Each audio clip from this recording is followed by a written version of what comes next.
ನಮಸ್ಕಾರ. ಕೆಲವು ತಿಂಗಳುಗಳ ನಂತರ ಒಂದು ವಿಶೇಷ ಕಾರ್ಯಕ್ರಮಕ್ಕಾಗಿ ನಾವೆಲ್ಲ ಇಲ್ಲಿ ಸೇರಿದ್ದೇವೆ.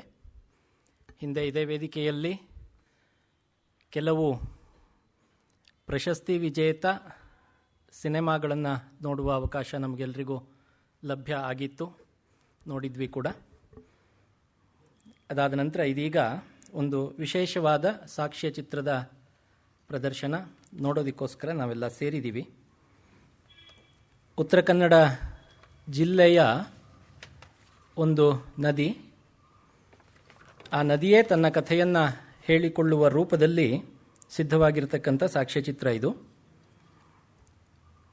ಅದರ ವಿವರಗಳನ್ನು ಮುಂದೆ ನಾವು ನೋಡೋರಿದ್ದೀವಿ. ಗಮನಿಸಬೇಕಾದ ಒಂದು ಸಂಗತಿ ಅಂತಂದರೆ, ಒಂದೇ ಒಂದು ಡ್ಯಾಮ್ ಆಗಲಿ, ಯಾವುದೇ ವಿದ್ಯುತ್ ಯೋಜನೆಗಳಾಗಲಿ, ಅಥವಾ ನದಿ ದಡದಲ್ಲಿ ಯಾವುದೇ ಇಂಡಸ್ಟ್ರಿ ಫ್ಯಾಕ್ಟ್ರಿಗಳಾಗಲಿ ಇಲ್ಲದ ಒಂದು ಶುದ್ಧ ಹರಿವಿನ ನದಿ ಅಘನಾಶಿನಿ, ಅದನ್ನು ಕುರಿತ, ಅದರ ದಡದಲ್ಲಿ ಏರ್ಪಟ್ಟ ಜನಜೀವನ, ಅದರ ಸಂಸ್ಕೃತಿ, ನದಿಯೊಂದಿಗಿನ ಅವರ ಸಂಬಂಧ, ನದಿ ಕೇಂದ್ರಿತವಾದ ಜೀವವೈವಿಧ್ಯ, ಈ ಎಲ್ಲ ಸಂಗತಿಗಳನ್ನು ಒಳಗೊಂಡಿರತಕ್ಕಂತಹ ಸಾಕ್ಷ್ಯಚಿತ್ರ ಇದು.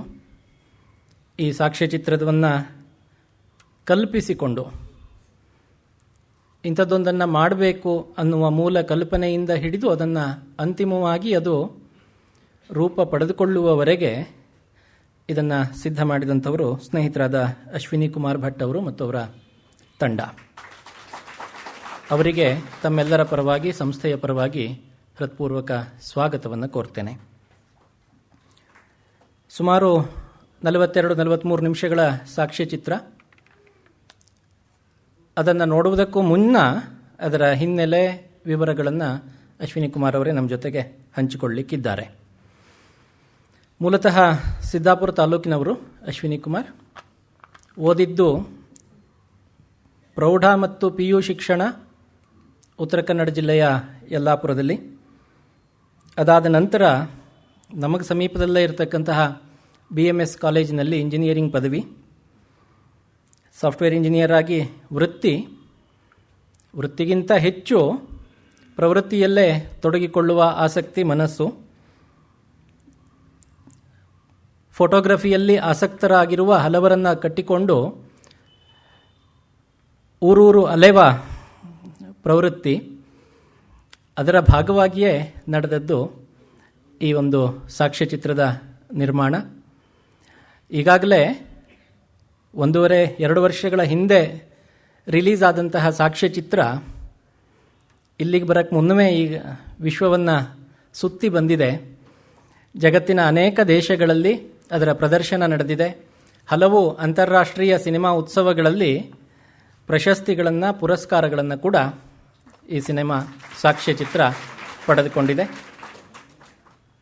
ಆ ಎಲ್ಲ ವಿವರಗಳನ್ನು ನಾವು ಮುಂದೆ ನೋಡಲಿಕ್ಕಿದ್ದೀವಿ. ಈಗ ನಾನು ಮತ್ತೊಮ್ಮೆ ಅಶ್ವಿನಿ ಕುಮಾರ್ ಅವರನ್ನು, ಅವರ ತಂದೆಯವರು ಕೂಡ ಇಲ್ಲಿ ಬಂದಿದ್ದಾರೆ, ಅಶ್ವಿನಿ ಕುಮಾರ್ ಅವರ ಶ್ರೀಮತಿ ಸಹನಾ ಇದ್ದಾರೆ. ಈ ಪ್ರಾಜೆಕ್ಟ್ನ ಭಾಗವಾಗಿಯೇ ಕೆಲಸ ಮಾಡಿದಂಥವರು ಸಹನಾ ಕೂಡ. ಅವರೆಲ್ಲರಿಗೂ ಕೂಡ ಹೃತ್ಪೂರ್ವಕ ಸ್ವಾಗತವನ್ನು ಕೋರ್ತೇನೆ. ಈ ಸಂದರ್ಭದಲ್ಲಿ ವೈಯಕ್ತಿಕವಾಗಿ ಒಂದು ಸಂಭ್ರಮ ಏನು ಅಂತಂದರೆ, ನನ್ನ ಮಟ್ಟಿಗೆ ನಮ್ಮ ಜಿಲ್ಲೆಯ ನದಿ ಇದು ಮೊದಲನೇದು. ಈ ಸಾಕ್ಷ್ಯಚಿತ್ರದ ನಿರ್ಮಾಣದಲ್ಲಿ ತೊಡಗಿಕೊಂಡವರೆಲ್ಲ ನಮ್ಮ ಸ್ನೇಹ ವಲಯದವರೇನೆ. PUನಲ್ಲಿ ಅಶ್ವಿನಿ ಕುಮಾರ್ ಸೈನ್ಸಲ್ಲಿ ಓದಿದ್ದು, ನಾನು ಆರ್ಟ್ಸಲ್ಲಿ ಓದಿದ್ದು, ಒಂದೇ ಬ್ಯಾಚು, ಒಂದೇ ಕಾಲೇಜು. ಆಗಲೇ ತಮಾಷೆ ಮಾಡ್ತಾ ಇದ್ದೆ, ಸಹನಾ ಕೂಡ 2-3 ವರ್ಷ ಅವರ ಮನೆ ಪಕ್ಕದಲ್ಲಿ ನಾವಿದ್ವಿ, ಅಂದರೆ ನೆರೆಯಲ್ಲಿದ್ವಿ, ಹೊರೆ ಏನಾಗಿರಲಿಲ್ಲ ಅಂತ. ಇದೀಗ ನಾವು ಅಘನಾಶಿನಿಯತ್ತ ತೆರಳೋಣ.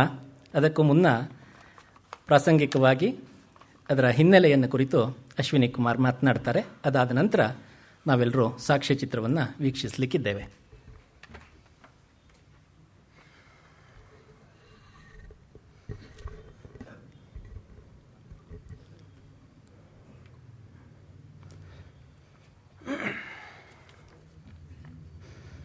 ಗುರುಭ್ಯೋ ನಮಃ. ನಮಗೆ ಅಂದರೆ ನನಗೆ ಮತ್ತು ನನ್ನ ಪತ್ನಿಗೆ ಇದೊಂದು it's a very emotional moment. ಯಾಕೆ ಅಂತಂದರೆ ನಿಮ್ಮ ಮಧ್ಯೆ ಅದೆಷ್ಟೋ ಟಾಕ್ಸನ್ನು, ಅದೆಷ್ಟೋ ಇಲ್ಲಿನ ಕಾರ್ಯಕ್ರಮಗಳನ್ನು ನಾವು ಅಟೆಂಡ್ ಮಾಡಿದ್ವಿ. ಇಲ್ಲಿ ಇಷ್ಟು ವರ್ಷಗಳ ತನಕ ನಾವು ಅಲ್ಲಿ ಕೂತ್ಕೋತಾ ಇದ್ವಿ. ಇಲ್ಲಿ ಮೇಲೆ ಹತ್ತುವುದು ನಮ್ಮ ನಿಜವಾಗಿ ಒಂದು ಭಾಗ್ಯ. ಹಾಗಾಗಿ it's a dream come true. ಯಾಕಂದರೆ ನಾವು ಈಗಾಗಲೇ ಈ ಒಂದು ಸಾಕ್ಷ್ಯಚಿತ್ರವನ್ನು ಜಗತ್ತಿನ ಬೇರೆ ಬೇರೆ ಕಡೆಗಳಲ್ಲಿ ತೋರಿಸಿದ್ದೀವಿ. ಜಗತ್ತಿನಲ್ಲಿ 18ಕ್ಕೂ ಹೆಚ್ಚು ದೇಶಗಳಲ್ಲಿ 28-30ಕ್ಕೂ ಹೆಚ್ಚು ಬಾರಿ ಪ್ರದರ್ಶಿತವಾಗಿದೆ. ಅದರಲ್ಲಿ ಎಷ್ಟೋ ಕಡೆಗೆ ನಾವು ಕೂಡ ಸ್ವತಃ ಹೋಗಿದ್ದೀವಿ. ಆದರೆ ಇವತ್ತು ಇಲ್ಲಿ ನಿಂತಹ ಒಂದು ನೆಮ್ಮದಿ, satisfaction, it's of a different level all together. ಹಾಗಾಗಿ ವಿಘ್ನೇಶ್ವರ ಮತ್ತು ಗೋಖಲೆ ಈ ಒಂದು ಸಂಸ್ಥಾನಕ್ಕೆ ನಿಜವಾಗಿಯೂ ಧನ್ಯವಾದಗಳು.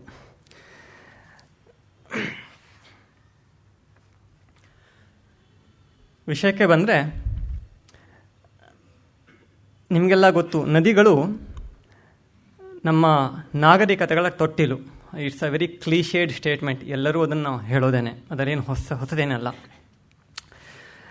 ಇಲ್ಲಿ ನಾವು ಇರುವಂತಹ ಬಹುತೇಕ ಜನರ ಮೂಲವನ್ನು ನಾವು ಹುಡುಕ್ತಾ ಹೋದರೆ ನಮ್ಮ ಹಿಂದಿನ ತಲೆಮಾರು, ಅದರ ಹಿಂದಿನ ತಲೆಮಾರು ಹುಡುಕ್ತಾ ಹೋದರೆ ಒಂದಲ್ಲ ಒಂದು ನದಿಯ ದಡದಲ್ಲಿ ನಾವು ಹೋಗಿ ನಿಲ್ತೇವೆ ಅಲ್ವಾ? ಹಾಗಾಗಿ ಈ ನದಿಗಳ ಪಾತ್ರ ನಮ್ಮ ಈ ಒಂದು ನಾಗರಿಕತೆಯನ್ನು ರೂಪಿಸುವ ಒಂದು ದೃಷ್ಟಿಯಲ್ಲಿ ಅದೆಷ್ಟು ಮಹತ್ವದ್ದು ಅನ್ನೋದನ್ನು ನಾನು ಹೊಸದಾಗಿಂದ ಹೇಳಬೇಕಾದಂತಹ ಅವಶ್ಯಕತೆ ಇದೇನೂ ಕಾಣ್ತಾ ಇಲ್ಲ. ಆದರೆ ದುರದೃಷ್ಟವಶಾತ್ ಇವತ್ತು ನದಿಗಳು ನಗರದ ಒಂದು ಕೊಳೆಯನ್ನು ತೊಳೆಯುವ ಒಂದು ಎಂಟಿಟಿಯಾಗಿ, ಅಥವಾ ವಿದ್ಯುತ್ ಶಕ್ತಿಯನ್ನು ಉತ್ಪಾದಿಸುವ, ಹಾಗೆ ನೀರಾವರಿಯನ್ನು ಕಲ್ಪಿಸುವ ಆ ಒಂದು ಎಂಟಿಟಿಗಳಾಗಿ ಮಾರ್ಪಾಡಾಗಿ ಅಲ್ಲಿ ನಿಂತುಬಿಟ್ಟಿದೆ. ನಮ್ಮ ಮಧ್ಯೆ ಸ್ವಚ್ಛಂದವಾಗಿ ಹರಿತಾ ಇರುವ ನದಿಗಳು ಇರೋದು ಅತ್ಯಂತ ಕಮ್ಮಿ ಅಂತ ಹೇಳಬಹುದು. ನಾವು ಹೀಗೆ ಮಾತಾಡ್ತಾ ಇರ್ಬೇಕಾದ್ರೆ, ನಾನು ಮತ್ತು ನನ್ನ ಪತ್ನಿ ಸಹನ ಹೀಗೆ ಮಾತಾಡ್ತಾ ಇರ್ಬೇಕಾದ್ರೆ ಬಂತು, ನದಿಗಳಿಗೆ ಒಂದು ಜೀವ ಇದೆ, ಅದಕ್ಕೆ ಒಂದು ವ್ಯಕ್ತಿತ್ವವಿದೆ, ಅದಕ್ಕೆ ಒಂದು ಭಾವ ಇದೆ. ಅದು ಯಾವ ತನಕ ಇದೆ ಅಂತಂದರೆ, ಅದು ಸ್ವಚ್ಛಂದವಾಗಿ ಹರಿಯೋ ತನಕ. ಆ ಸ್ವಚ್ಛಂದ ಹರಿವನ್ನು ನಾವು ನಿಲ್ಲಿಸಿದಾಗ ಈ ಮೂರೂ ಅಂಶಗಳು ನಿಧಾನವಾಗಿ ಕಮ್ಮಿ ಆಗ್ತಾ ಬಂದು ಕೆಲವಷ್ಟೇ ವರ್ಷಗಳಲ್ಲಿ ಅವು ಇಲ್ಲವಾಗುತ್ತೆ. ಅಷ್ಟಾದ ಮೇಲೆ ಅದು ಒಂದು ನಿರ್ಜೀವ ದ್ರವದ ಹರಿವಾಗಿ ಪರಿವರ್ತನೆಯಾಗಷ್ಟೇ ಉಳಿಯುತ್ತೆ ವಿನಃ ನದಿಯಾಗಿ ಇರೋದಿಲ್ಲ. ಹರಿಯುವ ಎಲ್ಲದೂ ಕೂಡ ನದಿಯಾಗಲಾರದು. ನೀರಾವರಿಗೆ ಅಂತ ಹೇಳಿ ಕಾಲುವೆಗಳನ್ನು ಮಾಡಿರ್ತಾರೆ. ಕಾಲುವೆನ ನದಿ ಅಂತ ಹೇಳ್ತೀವಾ? ಇಲ್ಲ, ಅದು ಕಾಲುವೆಗಳಾಗೇ ಇರಿಯುತ್ತೆ. ಯಾವಾಗಲೂ ನದಿಯಾಗಿ ಕನ್ವರ್ಟ್ ಆಗೋದೇ ಇಲ್ಲ. ನದಿಗೆ ಅದರದ್ದೇ ಆದಂತಹ ಒಂದು ಅಸ್ತಿತ್ವವಿದೆ. ಆ ಒಂದು ಅಸ್ತಿತ್ವ ಬರೋದಕ್ಕೆ, ಆ ಒಂದು ನೀರಿನ ಹರಿವು ನದಿಯಾಗಿ ಪರಿವರ್ತನೆ ಆಗಲಿಕ್ಕೆ ಅದೆಷ್ಟೋ ಸಾವಿರಾರು ಲಕ್ಷಾಂತರ ವರ್ಷಗಳು ಬೇಕಾಗುತ್ತೆ. ಹಾಗಾಗೇ ನಮ್ಮ ಈ ಒಂದು ಸಂಸ್ಕೃತಿಯಲ್ಲಿ ನದಿಗಳನ್ನು ದೇವರ ಥರ ಪೂಜೆ ಮಾಡೋದು ಅಲ್ವಾ? ಯಾಕಂದರೆ ಇಟ್ಸ್ ಸೋ ಟ್ರೂ. ನಾವು ಹೀಗೆ ಅಂದ್ಕೊಂಡಾಗ ಹೌದಲ್ವಾ, ಎಲ್ಲದನ್ನು ಹರಿಯೋದನ್ನು ನಾವು ನದಿ ಅಂತ ಹೇಳೋದಿಲ್ಲ. ನದಿ ಅಂತ ಇರಬೇಕು ಅಂತಂದರೆ ಅದರಲ್ಲಿ ಇನ್ನೊಂದನ್ನು ಹುಟ್ಟಿಸುವ ಆ ಒಂದು ಶಕ್ತಿ ಇರಬೇಕು ಅಲ್ವಾ? ಹಾಗಾಗಿನೇ ಬಹುಶಃ ನಮ್ಮ ಸಂಸ್ಕೃತಿಯಲ್ಲಿ ನದಿಗಳಿಗೆಲ್ಲ ಸ್ತ್ರೀಯರ ಒಂದು ಹೆಸರುಗಳನ್ನು ಕೊಟ್ಟಿರ್ತಾರೆ. ಎಷ್ಟು ಚೆನ್ನಾಗಿದೆ ನೋಡಿ. ಜಗತ್ತಿನ ಎಷ್ಟೋ ದೇಶಗಳಲ್ಲಿ ನದಿಗೆ ಒಂದು ಮನುಷ್ಯನ ಆ ಒಂದು ಕಲ್ಪನೆಯೇ ಕಮ್ಮಿ. ಆದರೆ ನಮ್ಮ ಈ ಒಂದು ಶ್ರೀಮಂತ ಸಂಸ್ಕೃತಿಯಲ್ಲಿ ಮೊದಲಿನಿಂದಲೂ ನಮ್ಮ ಹಿರಿಯರು ನದಿಗಳಿಗೆ ಮನುಷ್ಯನ ಹೆಸರನ್ನೇ ಇಡ್ತಾ ಇದ್ದಾರೆ, ಅದರಲ್ಲೂ ಸ್ತ್ರೀಯರ ಹೆಸರನ್ನೇ ಇಡ್ತಾ ಇದ್ದಾರೆ. ಯಾಕೆ ಅಂತಂದರೆ ಅದರಲ್ಲಿ ಇನ್ನೊಂದನ್ನು ಹುಟ್ಟಿಸುವ ಒಂದು ಶಕ್ತಿ ಇದೆ. ಇಷ್ಟೆಲ್ಲ ಗೊತ್ತಿದ್ದುಕೊಂಡು, we know all these things, ಇಷ್ಟೆಲ್ಲ ಗೊತ್ತಿದ್ದುಕೊಂಡು ಇವತ್ತು ನಮ್ಮ ನದಿಗಳ ಸ್ಥಿತಿ ಏನಾಗಿದೆ ಅಂತ ನಾನು ಮತ್ತೆ ಹೊಸದಾಗಿಂದ ಹೇಳಬೇಕಾಗಿಲ್ಲ. ಈ ಒಂದು ದೃಷ್ಟಿಯಿಂದ ನೋಡಿದಾಗ ನಮ್ಮ ಮಧ್ಯೆ ಇವತ್ತಿಗೂ ಜೀವಂತವಾಗಿರುವ ಈ ಒಂದು ನದಿಯ ಕತೆ ಹೇಳಲೇಬೇಕು ಅನ್ನೋ ಅನಿವಾರ್ಯತೆ ನಮಗೆ ಕಂಡು ಬಂತು. ಯಾಕೆ ಅಂದರೆ ಈಗಾಗಲೇ ವಿಘ್ನೇಶ್ವರ್ ಹೇಳಿದಾಗೇ ಅಘನಾಶಿನಿಗೆ ಯಾವುದೇ ಅಣೆಕಟ್ಟುಗಳಿಲ್ಲ. ಅಘನಾಶಿನಿಯ ನೀರು ಯಾವುದೇ ಕೈಗಾರಿಕೆಗಳಿಂದ ಮಲಿನವಾಗಿಲ್ಲ. ಭಾರತದಲ್ಲಿ ಬಹುಶಃ ಬೆರಳೆಣಿಕೆಯಷ್ಟು ಉಳಿದಿರುವ ಕೆಲವು ನದಿಗಳಲ್ಲಿ ಅಘನಾಶಿನಿ ಕೂಡ ಒಂದು.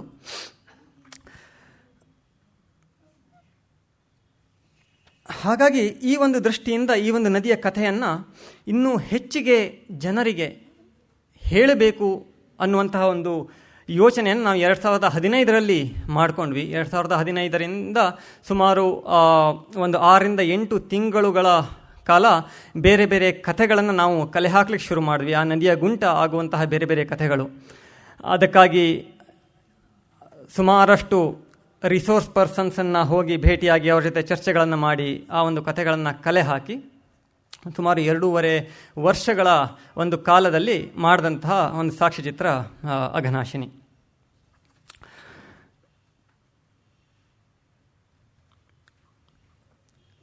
ನದಿಯ ಇದನ್ನು ಮಾಡಲಿಕ್ಕೆ ಶುರು ಮಾಡಿದ ಮೇಲೆ ನಮಗೆ ಮತ್ತೂ ಒಂಥರ ರಿಯಲೈಸ್ ಆಯಿತು, ಒಂಥರ ರಿಯಾಲಿಟಿ ಹಿಟ್ಸ್ ಅಂತ ಹೇಳ್ತಾರಲ್ವ, ಆ ಥರ ನದಿಯ ಕಥೆಯನ್ನು ಹೇಳುವುದು ತುಂಬ ಕಷ್ಟ. ನದಿಗೆ ಅದೆಷ್ಟೋ ಮುಖಗಳಿರುತ್ತೆ.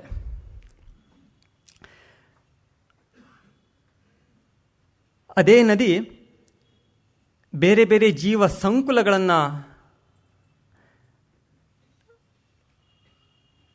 ಬೇರೆ ಬೇರೆ ಜೀವ ಸಂಕುಲಗಳಿಗೆ ಒಂದು ಸಪೋರ್ಟಿಂಗ್ ಎಂಟಿಟಿ ಆಗಿರುತ್ತೆ. ಮನುಷ್ಯರು ಅದೆಷ್ಟೋ ಕಡೆಗಳಲ್ಲಿ ನದಿಯ ಮೇಲೆ ಡೈರೆಕ್ಟಾಗಿ ಡಿಪೆಂಡ್ ಆಗಿದ್ದಾರೆ. ಆ ನದಿಯಲ್ಲೇ ಇರುವಂತಹ ಬೇರೆ ಬೇರೆ ಜೀವ ಸಂಕುಲಗಳು ಆ ಒಂದು ನದಿಯ ಸೂಕ್ಷ್ಮತೆಯ ಮೇಲೆ ಡೈರೆಕ್ಟಾಗಿ ಡಿಪೆಂಡ್ ಆಗಿರುತ್ತೆ. ಈ ಒಂದು ಸಾಕ್ಷ್ಯಚಿತ್ರವನ್ನು ಮಾಡಲಿಕ್ಕೆ ನಾವು ಶುರು ಮಾಡಿದ ಮೇಲೆ, ಯಾಕಂದರೆ ನಾನು ಮೂಲತಃ ಸಿದ್ದಾಪುರದವನು, ಈಗಾಗಲೇ ವಿಘ್ನೇಶ್ವರ್ ಹೇಳಿದಾಗೇ ಅಘನಾಶಿನಿ ನದಿ ಹುಟ್ಟೋದು ಎರಡು ಬೇರೆ ಬೇರೆ ಸ್ಥಳಗಳು ಅಂತ ಹೇಳ್ತಾರೆ. ಒಂದು ಶಿರಸಿಯ ಊರಿನ ಮಧ್ಯದಲ್ಲೇ ಶಂಕರ ಹೊಂಡ ಅನ್ನೋ ಒಂದು ಕೆರೆ ಇದೆ. ಈಶ್ವರ ದೇವಸ್ಥಾನದ ಎದುರಿಗೆ ಶಂಕರ ಹೊಂಡ ಅಂತೇಳಿ, ಅಲ್ಲಿಂದ ಅದರ ಒಂದು ಉಗಮಸ್ಥಾನ. ಇನ್ನೊಂದು ಉಗಮಸ್ಥಾನ ಮಂಜುಗುಣಿ ಅನ್ನೋ ಒಂದು ಶಿರಸಿ ಹತ್ತಿರನೇ ಇರುವಂತಹ ಒಂದು ಹಳ್ಳಿ. ಆ ಮಂಜುಗುಣಿಯಿಂದ ಇನ್ನೊಂದು ಧಾರೆ ಶುರುವಾಗುತ್ತೆ ಅಂತ. ಸೊ ನಾನು ಅಲ್ಲಿಂದ ಶುರುವಾದಂತಹ ಅಘನಾಶಿನಿ ಶಿರಸಿ, ಸಿದ್ದಾಪುರದ ಕೆಲವೊಂದು ಭಾಗಗಳು, ಹಾಗೆ ಕುಮಟಾಕ್ಕೆ ಹೋಗಿ ಗೋಕರ್ಣದ ಪಕ್ಕದಲ್ಲಿ ತದಡಿ ಮತ್ತು ಅಘನಾಶಿನಿ ಎನ್ನುವ ಹಳ್ಳಿಯ ಮಧ್ಯದಲ್ಲಿ ಸಮುದ್ರಕ್ಕೆ ಸೇರುತ್ತೆ. ನಾನು ನನ್ನ ಬಾಲ್ಯದ ಅದೆಷ್ಟೋ ಬೇಸಿಗೆಯ ರಜೆಗಳನ್ನು ಅಘನಾಶಿನಿಯ ದಡದಲ್ಲೇ ಕಳೆದವನು. ಅಘನಾಶಿನಿಯಲ್ಲಿ ಒಮ್ಮೆ ನಿಜವಾಗಿ ಮುಳುಗೇ ಬಿಟ್ಟಿದ್ದೆ. ಮತ್ತಾರೋ ಜುಟ್ಟು ಹಿಡಿದು ಎತ್ತು ಆ ಕಡೆ ಹಾಕಿದ್ರಂತೆ, ನಾನು ಬಚಾವಾದೆ ಅಂತ ಆವಾಗ ಇದ್ದರು. ಆ ನದಿಯನ್ನು ನಾವು ಚಿತ್ರೀಕರಣ ಮಾಡಲಿಕ್ಕೆ, ಈ ಒಂದು ಸಾಕ್ಷ್ಯಚಿತ್ರದ ಮೂಲಕ ಚಿತ್ರೀಕರಣ ಮಾಡಲಿಕ್ಕೆ ಹೋದಾಗ ಅದು ತೆರೆದುಕೊಂಡಂತಹ ವಿಧವೇ ಬೇರೆ. ಘಟ್ಟದ ಮೇಲೆ ಆ ನದಿ ಒಂದು ತೆರನಾದ ಕಥೆಯನ್ನು ಹೇಳಿದ್ರೆ, ಘಟ್ಟದ ಕೆಳಗೆ ಅದರ ಕಥೆಯೇ ಬೇರೆ. ಘಟ್ಟದ ಮೇಲೆ ಆ ಕಾಂಟ್ರಾಸ್ಟ್ ಇದೆ ಅಲ್ವಾ, that really was very very interesting ನನಗೆ ಪರ್ಸ್ನಲಿ. ಯಾಕಂದರೆ ನಾನು ಆ ನದಿಯ ಗುಂಟನೆ ಚಿಕ್ಕವನಿರ್ಬೇಕಂದ್ರೆ ಬೆಳ್ಕೋತಾ ಬಂದವನು. ಆದರೆ ಅದೇ ಜಾಗದಲ್ಲಿ ನಾನು ಬೇರೆಯದೇ ಒಂದು ದೃಷ್ಟಿಕೋನದಿಂದ ನೋಡ್ತಾ ಹೋದಾಗೆ ಬೇರೆ ರೀತಿಯಲ್ಲೇ ತೆರೆದುಕೊಳ್ತಾ ಹೋದ್ವಿ ಪ್ರತಿಯೊಂದು ಕೂಡ. ಘಟ್ಟದ ಮೇಲೆ ನದಿಯನ್ನು ಒಂದು ಸ್ಪಿರಿಚುವಲ್ ಎಂಟಿಟಿ ಇರ್ತರಿಂದ ನಮ್ಮ ಮನೆಯ ತೋಟದ ಆಚೆ ಹರಿತಾ ಇರುವಂತಹ ಒಂದು ನದಿ, ಅದರ ದಡದಲ್ಲಿ ಯಾವುದೋ ಒಂದು ದೇವರ ಒಂದು ಚಿಕ್ಕ ವಿಗ್ರಹನೋ ಅಥವಾ ಒಂದು ಪುತ್ಥಳಿಯನೋ ಇಟ್ಟು ಅಲ್ಲಿ ವನಭೋಜನ ಮಾಡೋದು ಆಗಿರ್ಬೋದು, ಅಥವಾ ವರ್ಷದಲ್ಲಿ ಒಂದು ಸಲ ಅದಕ್ಕೆ ಪೂಜೆ ಮಾಡಿ ಎಲ್ಲರೂ ಆ ನದಿಯ ತಟದಲ್ಲಿ ಸೇರೋದಾಗಿರ್ಬೋದು. ಆ ಥರದ ಒಂದು ಆಚರಣೆಗಳ ಮೂಲಕ ನದಿಯ ಜೊತೆಗಿನ ಅವರ ಸಂಬಂಧ. ಆದರೆ ಘಟ್ಟ ಇಳಿತಾ ಹೋದಂಗೆ ಆ ಚಿತ್ರಣವೇ ಬೇರೆ ಆಗ್ತಾ ಇದೆ. ಅಲ್ಲಿ ಘಟ್ಟ ಇಳಿತಾ ಹೋದಂಗೆ ನದಿ ಮತ್ತೆ ಅದೆಷ್ಟೋ ಸಾವಿರಾರು ಕುಟುಂಬಗಳ ಜೀವನ, ಅದು ಎರಡರ ಮಧ್ಯೆ ನಾವು ರೇಖೆಯನ್ನು ಕಂಡುಹಿಡಲಿಕ್ಕೆ ಆಗ್ತಾ ಇಲ್ಲ ಆಗಿತ್ತು. ಯಾಕಂದರೆ ಅದೆಷ್ಟೋ ಸಾವಿರಾರು ಕುಟುಂಬಗಳು ಕುಮಟಾ ಮತ್ತು ಸಿದ್ದಾಪುರ ಕುಮಟಾದ ಮಧ್ಯದಲ್ಲಿ ಒಂದು ಕ್ಷೇತ್ರದಲ್ಲಿ ಒಂದು ಗುಂಟೆ ಜಾಗ ಕೂಡ ಅವ್ರ ಹತ್ರ ಇಲ್ಲ. ಬೆಳಗ್ಗೆ ಎದ್ದು ಏನು ಮಾಡ್ತೀರಾ ಅಂತ ಕೇಳಿದ್ರೆ ನಾವು ಹೊಳೆಗೆ ಹೋಗ್ತೀವಿ ಅಂತ ಹೇಳ್ತಾರೆ ಅಷ್ಟೇ.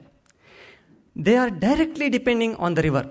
ಹಾಗಾಗಿ ಅವರು ಆ ನದಿಯನ್ನು ನೋಡುವ ರೀತಿಯೇ ಬೇರೆ ಘಟ್ಟದ ಕೆಳಗೆ. ಈ ಎರಡೂ ಒಂದು ಆಯಾಮಗಳನ್ನು ನಮ್ಮ ಚಿತ್ರದಲ್ಲಿ ಹಿಡಿದಿಡೋದು ನಮಗೆ ತುಂಬ ಒಂಥರ it was a very challenging moment for us.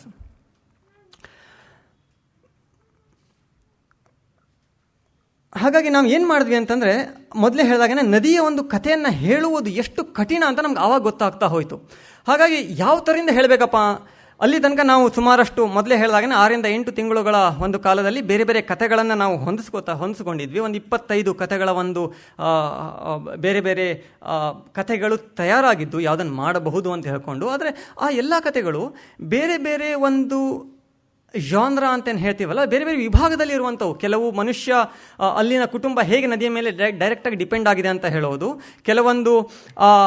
ಕೆಲವೊಂದು ಕಪ್ಪೆಯ ಅಪರೂಪದ ತಳಿಯ ಕಪ್ಪೆಗಳು ಅಘನಾಶಿನಿಯಲ್ಲೇ ಸಿಗುತ್ತವೆ ಅಂತ ಹೇಳೋದಿರ್ಬೋದು, ಇನ್ನೊಂದು ಸಿಂಗಳಿಕೆಗಳ ಕಥೆ ಇರ್ಬೋದು, ಅಥವಾ ಇನ್ನೊಂದು ದೇವರ ಕಾಡುಗಳ ಬಗ್ಗೆ ಇರ್ಬೋದು, ಅಘನಾಶಿನಿಯ ಗುಂಟೆ ಇರುವಂಥ ದೇವರ ಕಾಡುಗಳ ಬಗ್ಗೆ ಇರ್ಬೋದು. ಹೀಗೆ ಬೇರೆ ಬೇರೆ ಒಂದಕ್ಕೆ ನೀವು ಪ್ರತಿಯೊಂದು ಕಥೆಗಳನ್ನು ನೋಡಿದಾಗ ಒಂದು ಕಥೆಯಿಂದ ಇನ್ನೊಂದು ಕಥೆಗೆ ಯಾವುದೇ ತಾಳಮೇಳ ಇಲ್ಲ, ಯಾವುದೇ ಒಂದು ಈ ಕಾಮನ್ ಲಿಂಕ್ ಅಂತ ನಮ್ಗೆ ಕಾಣ್ತಾನೆ ಇಲ್ಲ ಆಗಿತ್ತು. ಹಾಗಾಗಿ ಹೇಗೆ ಹೇಳೋದಪ್ಪ ಈ ಒಂದು ನದಿಯ ಕಥೆ, ಇಷ್ಟೆಲ್ಲ ಆಯಾಮಗಳಿದೆ ಈ ನದಿಗೆ ಅಂತ.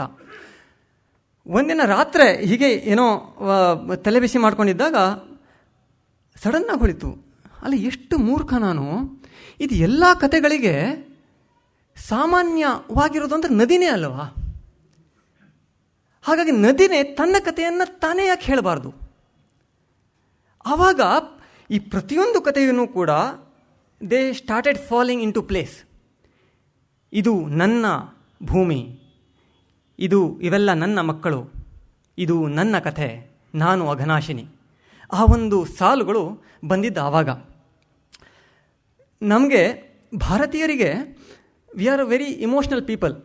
ನಮಗೆ ಒಂದು ಕಥೆಯನ್ನು ಇದು ನನ್ನ ಕಥೆ ಅಂತ ಹೇಳಿದಾಗ ನಮ್ಮ ಮನಸ್ಸಿಗೆ ಹೆಚ್ಚಿಗೆ ನಾಟುತ್ತೆ. ಆದರೆ ನಾವು ಇದನ್ನು ಮಾಡ್ತಾ ಇರಬೇಕಾದ್ರೆ we had kept the global perspective into picture.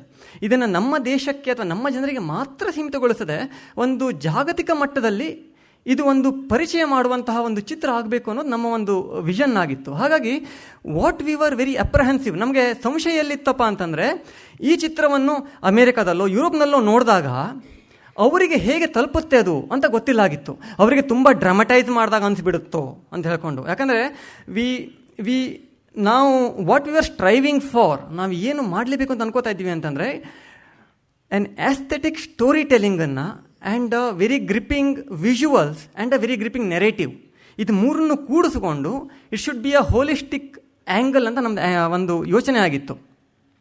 ಹಾಗಾಗಿ ನಾವು ತುಂಬ ಸಂಶಯದಲ್ಲಿದ್ವಿ. ಆದರೆ ಯಾವಾಗ ಈ ಚಿತ್ರವನ್ನು ಬೇರೆ ಬೇರೆ ದೇಶಗಳಲ್ಲಿ ನೋಡಿದ್ರೂ, ನಾವು ಸುಮಾರಷ್ಟು ಕಡೆ ಹೋದಾಗ ನಮಗೆ ಅವರಿಂದ ಬಂದಂತಹ ಪ್ರತಿಕ್ರಿಯೆ ತುಂಬ ಒಂದು it was a very surprising. ಅವರು ಹೌದಲ್ವಾ, ನಾವು we had never thought rivers like humans ಅಂತ ಅವರಂದರು. ನಂಗೆ ತಲೆ ಹೊಡ್ಕೋಬೇಕೋ ಅಥವಾ ಖುಷಿ ಪಡಬೇಕೋ ಗೊತ್ತಾಗಿಲ್ಲ, it was so evident anyway. ಆದರೆ ಅವರಿಗೂ ಕೂಡ ಮನಸ್ಸಿಗೆ ನಾಟಿತು ಅದು ಅನ್ನೋದು ನಮಗೆ ಇವತ್ತಿಗೂ ಒಂದು ತೃಪ್ತಿ ಕೊಡುವಂತಹ ಒಂದು ವಿಚಾರ. ಮೊದಲೇ ಹೇಳಿದಾಗೆ ಇದು ಕೇವಲ 1-2 ಜನರ ಒಂದು ಶ್ರಮದಿಂದಾಗಿ ಆದಂತಹ ಚಿತ್ರ ಅಲ್ಲ. ಇದರ ಹಿಂದೆ ನಮ್ಮ ಒಂದು ಇಡೀ ತಂಡ ಇದೆ. ನನ್ನ ಜೊತೆ ಹೆಗಲಿಗೆ ಹೆಗಲಾಗಿ ಪ್ರತಿಯೊಂದು ನನ್ನ ಟ್ರಿಪ್ಗಳಲ್ಲೂ ಕೂಡ ನನ್ನ ಜೊತೆಗಿದ್ದು ಆಲ್ಮೋಸ್ಟ್ ಎಲ್ಲ ಕಥೆಗಳನ್ನು ಚಿತ್ರೀಕರಣ ಮಾಡಬೇಕು ನನ್ನ ಜೊತೆಗಿದ್ದ ನನ್ನ ಧರ್ಮಪತ್ನಿ ಹಾಗೂ ಕರ್ಮಪತ್ನಿ ಸಹನಾ, ಹಾಗೆ ಶ್ರೀಹರ್ಷ ಅಂತ ನನ್ನ ಟೀಮ್ನಲ್ಲಿ, ಸುನೀಲ್ ಹೆಗಡೆ ಅಂತ ಅವರು ಶಿರ್ಸಿಯಲ್ಲಿ ನೀವು ನೋಡ್ತೀರಾ ಎಷ್ಟೋ ಡ್ರೋನ್ ಚಿತ್ರೀಕರಣವನ್ನೆಲ್ಲ ಮಾಡಿದವರು ಅವರು, ಹಾಗೆ ನಮ್ಮ ಮ್ಯೂಸಿಕ್ ಕೊಟ್ಟವರು ಪ್ರವೀಣ್ ಡಿ ರಾವ್ ಅವರು. ಇದಕ್ಕೆ ಇಂಗ್ಲೀಷ್ ಅವತರಣಿಕೆ, ಮೊದಲು ಇಂಗ್ಲೀಷ್ ಅವತರಣಿಕೆ ಮಾಡಿದ್ವಿ, ಆಮೇಲೆ ಕನ್ನಡ ಅವತರಣಿಕೆ ಕೊಟ್ವಿ. ಇಂಗ್ಲೀಷ್ ಅವತರಣಿಕೆಗೆ ವಾಸಂತಿ ಹರಿಪ್ರಕಾಶ್ ಅವರ ಧ್ವನಿ, ಅದ ಕನ್ನಡ ಅವತರಣಿಕೆಗೆ ಸಹನಾ ಅವರದ್ದೇ ಧ್ವನಿ. ಹೀಗೆ ಇದೊಂದು it's a very team effort. ಹಾಗಾಗಿ ನಾನು ಒಬ್ಬನೇ ಇಲ್ಲಿ ನಿಂತ್ಕೊಂಡಿದ್ದೇನೆ ಅಂತಂದರೆ I am representing my entire team. So and ನಾನು ಅವರು ಎಲ್ಲರ ಪರವಾಗಿ ಮಾತಾಡ್ತಾ ಇದ್ದೇನೆ. ಚಿತ್ರ ಮುಗಿದ ಮೇಲೆ ಕ್ವಶನ್ ಆ್ಯಂಡ್ ಆನ್ಸರ್ ಸೆಷನ್ನಿಗೆ ನಾನು ಮತ್ತು ಸಹನಾ ಇಬ್ಬರು ಕೂಡ ಇಲ್ಲಿ ಬಂದು ನಿಮ್ಮ ಪ್ರಶ್ನೆಗಳೇನಾದರೂ ತಗೋತೀವಿ. ಇಲ್ಲಿ ಹೇಳಿದಾಗಲೇ 2.5 ವರ್ಷಗಳ ಒಂದು ಅವಧಿಯಲ್ಲಿ ಮಾಡಿದಂತಹ ಒಂದು ಚಿತ್ರ. ಇದಕ್ಕೆ it is partly funded by Rohini Nilekani philanthropies, ಮತ್ತು ಉಳಿದ ಅರ್ಧ ಫಂಡಿಂಗ್ ಕ್ರೌಡ್ ಫಂಡಿಂಗಿಂದಾಗಿ ಇದು ಒಟ್ಟಾರೆ ನಿರ್ಮಾಣಗೊಂಡಿದೆ. ಇದನ್ನು ಮಾಡಬೇಕಾದ್ರೆ, ಇದರ ಒಂದು ಸ್ಕ್ರಿಪ್ಟ್ ಬರಿಬೇಕಾದ್ರೆ ನಮಗೆ ಎಷ್ಟೋ ಒಂದು ಹಂತಗಳಲ್ಲಿ ಅದೇ ಅನ್ನಿಸ್ತಾ ಇತ್ತು. ಅಂದರೆ ನೋಡಿ, ಇವತ್ತಿನ ಒಂದು ಪರಿಸ್ಥಿತಿಯಲ್ಲಿ ನಾವು ಹಿಂದೊಂದು ದಿನ ಕಲ್ಗುಂಡಿ ನವೀನ್ ಅವರ ಮಾತುಗಳನ್ನು ಕೇಳ್ತಾ ಇರ್ಬೇಕಾದ್ರೆ ನಾವು ಅಲ್ಲೇ ಕೂತ್ಕೊಂಡಿದ್ವಿ. ಜಗತ್ತಿನ ಎಷ್ಟೋ ಕಡೆಗಳಲ್ಲಿ ಡ್ಯಾಮ್ಗಳನ್ನು ತೆಗೀತಾ ಇದ್ದಾರೆ, ಆಯಿತಾ. They have realised how destructive it is to construct a dam ಅಂತ ಹೇಳಿಕೊಂಡು ನಾವು ಎಷ್ಟೋ ವಿಷಯಗಳಲ್ಲಿ ಪಾಶ್ಚಾತ್ಯರನ್ನು ಅನುಸರಿಸ್ತಾನೇ ಇದ್ದೀವಿ. ಆದರೆ ಈ ಒಂದು ವಿಷಯದಲ್ಲಿ ಯಾವಾಗ ಅನುಸರಿಸ್ತೀವೋ ಅವರ ಆ ಒಂದು ಕಾರ್ಯವನ್ನು ಅಂತ ನಾನು ವೇಟ್ ಮಾಡ್ತಾನೇ ಇದ್ದೀನಿ. ಯಾಕೆಂತಂದರೆ ನಮ್ಮಲ್ಲಿ ಎಷ್ಟೋ ಜನರ ಒಂದು ಯೋಚನೆ ಇದೆ, ಡ್ಯಾಮ್ ಕಟ್ಟೋದ್ರಿಂದ ಏನು ತೊಂದರೆ ಇದೆ, ಯಾಕಂದರೆ ನೀರು ಅದರ್ವೈಸರು ನೀರು ಹೀಗೆ ಹೋಗ್ತಾ ವೇಸ್ಟ್ ಆಗ್ತಾ ಹೋಗುತ್ತಲ್ವ, ನೀರು ಆಮೇಲೆ ಹೋಗಿ ಸಮುದ್ರಕ್ಕೆ ಸೇರಿಬಿಡುತ್ತೆ, ಉಪ್ಪಾಗಿಬಿಡುತ್ತೆ.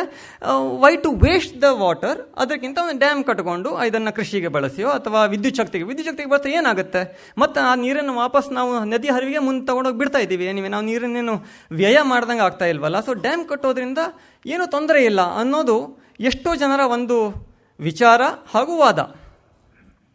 ಆದರೆ ಒಂದು ಮೂಲಭೂತವಾದಂತಹ ಮಾತನ್ನು ನಾವು ನೆನಪಿಟ್ಕೋಬೇಕು, nothing in nature is wasted. ನಮ್ಮ ಪ್ರಕೃತಿಯಲ್ಲಿ ಯಾವುದೂ ಕೂಡ ವೇಸ್ಟ್ ಅಂತ ಆಗೋದಿಲ್ಲ, ಪ್ರತಿ ಒಂದಕ್ಕೂ ಕಾರಣ ಇದೆ. ನದಿ ಹರಿತಾ ಇರಬೇಕಾದ್ರೆ ಘಟ್ಟದ ಮೇಲಿಂದ ಅದೆಷ್ಟೋ ಫಲವತ್ತಾದ ಆರ್ಗ್ಯಾನಿಕ್ ಮ್ಯಾಟರ್ಸನ್ನು ಯಾವಾಗಲೂ ತಗೊಂಡು ಬಂದು ತನ್ನ ಮುಖಜ ಭೂಮಿಯಲ್ಲಿ ಹಾಕ್ತಾ ಇರುತ್ತೆ. ಆ ಒಂದು ಫಲವತ್ತಾದ ಆರ್ಗ್ಯಾನಿಕ್ ಮ್ಯಾಟರ್ಸ್ಗಳ ಮೇಲೇ ಡಿಪೆಂಡ್ ಆಗಿರುವಂತಹ ಅದೆಷ್ಟೋ ಮೀನಿನ ಜಾತಿಗಳಿರುತ್ತೆ, ಅದೆಷ್ಟೋ ಏಡಿಗಳ ಜಾತಿ ಇದೆ, ಅದೆಷ್ಟೋ ಕಪ್ಪೆಗಳ ಜಾತಿ ಇದೆ. ಅವಕ್ಕೂ ಬದುಕೋ ನಾವೆಷ್ಟು ಬದುಕ್ತಾ ಇದ್ವೋ ಅವಕ್ಕೂ ಬದುಕೋ ಅಷ್ಟೇ ಹಕ್ಕಿದೆ. ನಾವು ಅಣೆಕಟ್ಟನ್ನು ಕಟ್ಟೋದ್ರಿಂದ ನೀರು ಏನೋ ಮುಂದೆ ಹೋಗುತ್ತೆ, ಆದರೆ ನೀರಿನಲ್ಲಿರುವ ಆ ಜೀವಾಂಶ ಅಲ್ಲೇ ಸತ್ತು ಹೋಗುತ್ತೆ. ಅವುಗಳ ಒಂದು ಬದುಕುವ ಮೂಲಭೂತ ಹಕ್ಕನ್ನು ನಾವು ಕಸುಗೋತಾ ಇದ್ದೇವೆ ಹಾಗೆ ನೋಡಿದಾಗ. ಹಾಗಾಗಿ ಡ್ಯಾಮ್ಗಳನ್ನು ಕಟ್ಟೋದ್ರಿಂದ, ಈಗ ಉದಾಹರಣೆಗೆ ಅಮೆರಿಕದಲ್ಲಿ ಎಲ್ವಾ ಅಂತ ಒಂದು ನದಿಗೆ ಕಟ್ಟಿರೋದು ತುಂಬ ಒಂದು ಆವಾಗ ಸುದ್ದಿ ಆಯಿತು. ಅಲ್ಲಿ ಸಾಲ್ಮನ್ ಅನ್ನೋ ಒಂದು ಜಾತಿಯ ಮೀನುಗಳು ಸಮುದ್ರದಿಂದ ವರ್ಷದ ಒಂದು ಭಾಗದಲ್ಲಿ ನದಿಯ ಗುಂಟ ಹರ್ಕೊಂಡು ಬಂದು ನದಿಯ ಮೇಲ್ಗಡೆಗೆ ಹೋಗಿ ಅಲ್ಲಿ ಅವು ಮೊಟ್ಟೆಗಳನ್ನಿಟ್ಟು ಮರಿ ಮಾಡುತ್ತೆ. ಅಣೆಕಟ್ಟು ಕಟ್ಟೋದ್ರಿಂದ ಆ ಕಂಪ್ಲೀಟ್ ಅವರ ಆ ಒಂದು ವಲಸೆ ಬರುವ ಪ್ರಕ್ರಿಯೆ ನಿಂತು ಹೋಗ್ತಾ ಇತ್ತು. ಅದರಿಂದಾಗಿ ಅದೆಷ್ಟೋ ಪರಿಸರ ಸಂಬಂಧಿತ ಅನಾಹುತಗಳಾಗಲಿ ಶುರುವಾದವು. ಅದನ್ನು ರಿಯಲೈಸ್ ಮಾಡಿಕೊಂಡು ಅವರು ಆ ಡ್ಯಾಮನ್ನು ತೆಗೆದರು. ಹಾಗೆ ಇದು ಜಸ್ಟ್ ಒಂದು ಎಕ್ಸಾಂಪಲ್. ಆ ಥರದ ಅದೆಷ್ಟೋ ಎಕ್ಸಾಂಪಲ್ಸ್ಗಳಿದೆ. ವೆಸ್ಟರ್ನ್ ಯುರೋಪ್ನಲ್ಲಿದೆ, ಅಮೇರಿಕದಲ್ಲಿದೆ.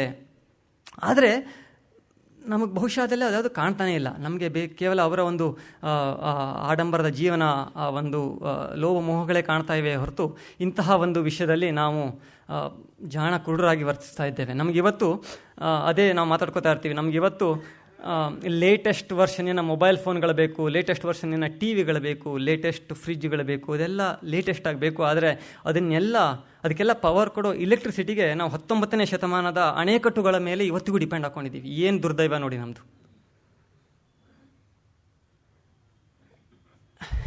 ಈ ದೃಷ್ಟಿಯಲ್ಲಿ ಯೋಚನೆ ಮಾಡ್ತಾ ಹೋದಾಗ ಒಂದು ಮಾತನ್ನು ಹೇಳಿ ಮುಗಿಸ್ತೀನಿ, ಆಮೇಲೆ ನಾವು ಇದಕ್ಕೆ ಹೋಗೋಣ.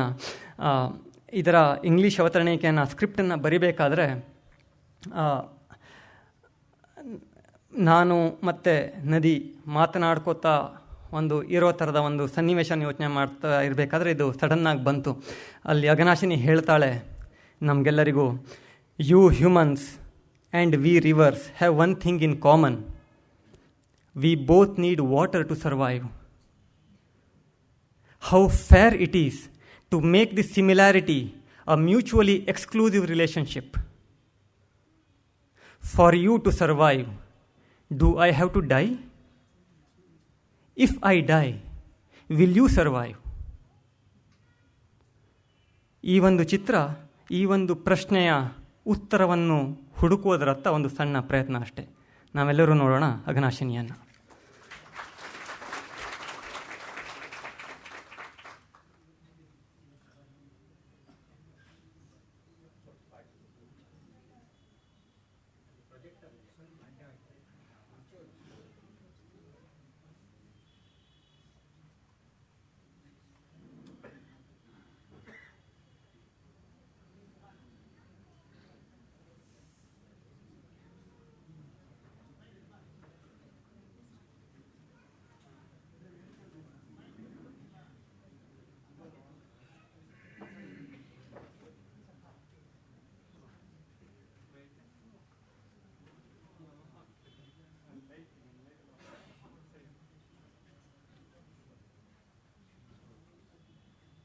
ಸೈಂಟಿಫಿಕ್ ಮತ್ತು ಕಾಮನ್ ಮ್ಯಾನ್ಗಿರುವಂತಹ ಗ್ಯಾಪನ್ನು ಫಿಲ್ ಮಾಡಬೇಕು ಅಂತ ಇಂಟೆನ್ಷನ್ ಇಟ್ಕೊಂಡಿರುವಾಗ ಅದನ್ನು ಇಳಿಸಿ ಕೊನೆಯಲ್ಲಿ 10ಕ್ಕೆ ಬಂತು. ಅದನ್ನು ನಮ್ಗೆ ಯಾವುದೇ ಒಂದು ಅರ್ಜೆನ್ಸಿ ಇರಲಿಲ್ಲ, ಈಗಲೇ ತೋರಿಸ್ಬಿಡಬೇಕು ಅಂತ. ಇದು ಅಶ್ವಿನಿಗೆ ಯೋಚನೆ ಬಂದಿದ್ದು 2015 ಒಂದು ಹಾಗೆ ನಿಮ್ಮ ಜೊತೆಗಿನ ವೆರಿ ಲೈಟ್ ಮೂಮೆಂಟನ್ನು ಶೇರ್ ಮಾಡ್ಕೋಬೇಕು ಅಂದರೆ 2015 ಅಶ್ವಿನ್ಗೆ ನೇಚರ್ ಇನ್ ಫೋಕಸ್ ಅನ್ನೋದರಲ್ಲಿ ವರ್ಷದ ಫೋಟೋಗ್ರಾಫರ್ ಅವಾರ್ಡ್ ಬಂದಿತ್ತು. He is basically into nature landscape photography. So ಅದನ್ನು ಬಂದು ಒಂದು ಇವೆಂಟಿಗೆ ಹೋಗಿದ್ವಿ ನಾವೆಲ್ಲ ಫ್ಯಾಮಿಲಿ ಮೆಂಬರ್ಸು, ಅತ್ತೆ ಮಾವ ನಾವೆಲ್ಲ ಸೇರಿ ಹೋಗಿದ್ವಿ. ಮುಗಿಸ್ಕೊಂಡು ಬರ್ತಾ ಇರೋವಾಗ ವಾಶ್ರೂಮ್ಗೆ ಹೋಗಿ ಬಂದಿದ್ದಾರೆ ಅಶ್ವಿನ್. ಎಲ್ಲಿ ನಾವೆಲ್ಲ ಫುಲ್ ಖುಷಿಯಾಗಿ ಎಕ್ಸೈಟ್ ಆಗಿ, ಅದು 3 ಅವಾರ್ಡು ಜೊತೆಗೆ ವರ್ಷದ ಫೋಟೋಗ್ರಾಫರ್ ಅವಾರ್ಡು, ಎಲ್ಲ ಖುಷಿಯಲ್ಲಿದ್ದರೆ ಏನೋ ಒಂಥರದ ಮನಸ್ಸಿನಲ್ಲಿ ತಳಮಳ. ನಾರ್ಮಲಿ ಹೇಳ್ತಾರಲ್ಲ, ಏನಾದ್ರು ನಮಗೆ ಹೊಸ ವಿಚಾರ ಹೊಳಿಬೇಕು ಅಂತಂದ್ರೆ ಸ್ಪಾರ್ಕಲ್ ಆಗೋದು ನಮ್ಮ ಎಲ್ಲರಿಗೂ ಪ್ರೈವೇಟ್ ಪ್ಲೇಸ್ ಆದಂತಹ ವಾಶ್ರೂಮಲ್ಲಿ. ಸೊ ಅಲ್ಲಿಂದ ಬಂದವರು ನಾನು ಅಘನಾಶಿನಿ ನದಿ ಮೇಲೆ ಡಾಕ್ಯುಮೆಂಟ್ರಿ ಮಾಡಬೇಕು. ಆಲ್ ಆಫ್ ಎ ಸಡನ್ ಅದು ಹೇಗೆ ಬಂತು ಅಂತ ನಂಗೆ ಖಂಡಿತವಾಗಿಯೂ ಗೊತ್ತಿಲ್ಲ. ಆದರೆ ಅದಾದ ಮೇಲಿಂದ 2.5 ವರ್ಷ ಅಘನಾಶಿನಿ ಸಾಕ್ಷ್ಯಚಿತ್ರವನ್ನು ರೂಪಿಸೋದಕ್ಕೆ ಮತ್ತು ಕಳೆದ 1.5 ವರ್ಷಗಳ ಕಾಲ ಆ ಚಿತ್ರವನ್ನು ತಗೊಂಡು ಜನರಿಗೆ ತಲುಪೋದಕ್ಕೆ. ಸೊ ಓವರಾಲ್ ಒಂದು 4 ವರ್ಷದ ಒಂದು ಈ ಪಯಣ ಏನಿದೆಯಲ್ಲ, ಅದು ನಮ್ಗೆ ಖಂಡಿತವಾಗಿ ನಮ್ಮೆಲ್ಲರಿಗೂ ಒಂಥರ ಮರೆಯೋಕೆ ಸಾಧ್ಯ ಇಲ್ವಂಥದ್ದು, ಒಂಥರ ಅನುಭೂತಿ ಅಂತಲೇ ಹೇಳ್ಬೋದು ಕಳೆದ ಅಘನಾಶಿನಿ ಜೊತೆಗಿನ ಪಯಣ. ಹಾಗೆಯೇ ಆಗ ಅಶ್ವಿನ್ ಹೇಳಿದಾಗೆ ನಮಗೆ ನದಿಗೆ ಒಂದು ಸ್ತ್ರೀ ರೂಪವನ್ನು ಕೊಡುವಂಥದ್ದು, ಪವಿತ್ರತೆ ಅದಕ್ಕಿದೆ ಅಂತ ನೋಡೋದು ನಮ್ಗೆ ತುಂಬ ಸಾಮಾನ್ಯವಾಗಿದೆ ನಮ್ಮ ಒಂದು ಸಂಸ್ಕೃತಿನಲ್ಲಿ. ಆದರೆ ನಾವು ಇದನ್ನು ತಗೊಂಡು ಜಗತ್ತಿನ ಬೇರೆ ಬೇರೆ ಭಾಗಕ್ಕೆ ಹೋದಾಗ ಅವ್ರಿಗೆ ಅದು ಒಂಥರ ಅಸಾಮಾನ್ಯವಾಗಿ ಕಾಣಿಸ್ತಾ ಇತ್ತು. But still they appreciated a lot. ಆಗ ನಮಗೆ ಆ ಗೌರವ, ನದಿಯ ಬಗೆಗಿನ ಗೌರವ, ನಮ್ಮ ಒಂದು ಸಂಸ್ಕೃತಿಯ ಬಗೆಗಿನ ಗೌರವ ನಿಜವಾಗಿಯೂ ಇನ್ನಷ್ಟು ಇಮ್ಮಡಿ ಆಯಿತು ಅಂತ ನಾನು ಹೇಳ್ಬೋದು. ಈ ಚಿತ್ರವನ್ನು ಮಾಡ್ತಾ ಇರುವಾಗ ನಾವು ಬಳಸ್ಕೊಂಡಂತಹ ಕಾಂಟ್ಯಾಕ್ಟ್, ನಮಗಾದ ಸಂಪರ್ಕ ಮತ್ತು ಅವ್ರ ಜೊತೆಗೆ ಇದನ್ನು ನೋಡ್ತಾ ಖಂಡಿತವಾಗಿ ನಮ್ಮ ಒಂದು ವ್ಯಕ್ತಿತ್ವದಲ್ಲೇ ಒಂದು ಇನ್ನಷ್ಟು ಜಾಸ್ತಿ ಆ ಒಂದು ಪ್ರೋಗ್ರೆಸ್ಸನ್ನು ಹೊಂದೋದಕ್ಕೆ ಅಘನಾಶಿನಿ ಖಂಡಿತವಾಗಿಯೂ ನಮ್ಗೆ ಹೆಲ್ಪ್ ಮಾಡಿದೆ. ಹಾಗಾಗಿ ಒಂಥರ ಅಘನಾಶಿನಿ ಜೊತೆಗೆ ಗುರುತಿಸ್ಕೊಳ್ಳೋದಕ್ಕೆ ಖಂಡಿತವಾಗಿಯೂ ಹೆಮ್ಮೆ ಅನಿಸುತ್ತೆ ಇಡೀ ನಮ್ಮ ಅಘನಾಶಿನಿ ಟೀಮ್ಗೆ. ಇನ್ನು ನನ್ನ ವೈಯಕ್ತಿಕವಾಗಿ ಹೇಳಬೇಕು ಅಂತಂದರೆ, ನಾನು ಕಳೆದ ಒಂದು 5-6 ವರ್ಷವನ್ನು ಸ್ಪರ್ಧಾತ್ಮಕ ಪರೀಕ್ಷೆಯ ಒಂದು ಜಗತ್ತಿನ ಜೊತೆಗೆ ನನ್ನ ವರ್ಕ್ನ ಜೊತೆಗೆ ಕಳೀತಾ ಇದ್ದೆ. ನಾನು UPSC KPSC ಕಾಂಪಿಟೇಟಿವ್ ಎಕ್ಸಾಮಿನೇಷನನ್ನು ಬರೀತಾ ಇದ್ದೆ. ಸದ್ಯದಲ್ಲಿ ನಾನು GST ಆಫೀಸರ್ ಆಗಿ ಈಗ ಟ್ರೈನಿಂಗ್ ತೊಗೋತಾ ಇದ್ದೀನಿ. ಇದನ್ನು ಬರೆಯೋವಾಗ ನಿಮ್ಗೆ ಗೊತ್ತಿರ್ಬೋದು, ಕಾಂಪಿಟೇಟಿವ್ ಎಕ್ಸಾಮಿನೇಷನ್ ಬರೆಯುವಾಗ ಆಗುವಂತಹ ದ್ವಂದ್ವಗಳು ಪ್ರತಿ ಫೇಸ್ನಲ್ಲಿ 2, 3, 4, 5 ವರ್ಷಗಳ ಕಾಲ ಕಾಯ್ತಾ ಇರಬೇಕಾಗತ್ತೆ. ಆ ಎಲ್ಲ ಸಂದರ್ಭದಲ್ಲಿ ಲಾಸ್ಟ್ ಒಂದು 4 ವರ್ಷದಲ್ಲಿ ನಂಗೆ ಆಗಾಗ ಸ್ಫೂರ್ತಿಯನ್ನು ಕೊಟ್ಟಂಥದ್ದು ಅಘನಾಶಿನಿ. ಅದು ನನ್ನ ವೈಯಕ್ತಿಕವಾದಂಥಗೆ. ನನಗೆ ಯಾವತ್ತೂ ಕೂಡ ಹಾಗಾಗಿ ಈ ಏರು ಬೀಳ್ತಾ ಇರುವಾಗ ಅಲ್ಲಿ ಯಾವುದೋ ಒಂದು ಎಕ್ಸಾಮಲ್ಲಿ ಎಲ್ಲೋ ಏನೋ ಆಗ್ತಾ ಇದ್ದಾಗ ಖಂಡಿತವಾಗಿಯೂ ಬೇಜಾರು ಅಂತ ನಾನು ಆಗ್ತಾನೆ ಇರಲಿಲ್ಲ. ಅದೆಲ್ಲವನ್ನು ಅದಕ್ಕೆ ಸ್ಫೂರ್ತಿಯನ್ನು ಅಘನಾಶಿನಿ ಕೊಡ್ತಾ ಇತ್ತು. ಅದನ್ನು without any hesitation I can share.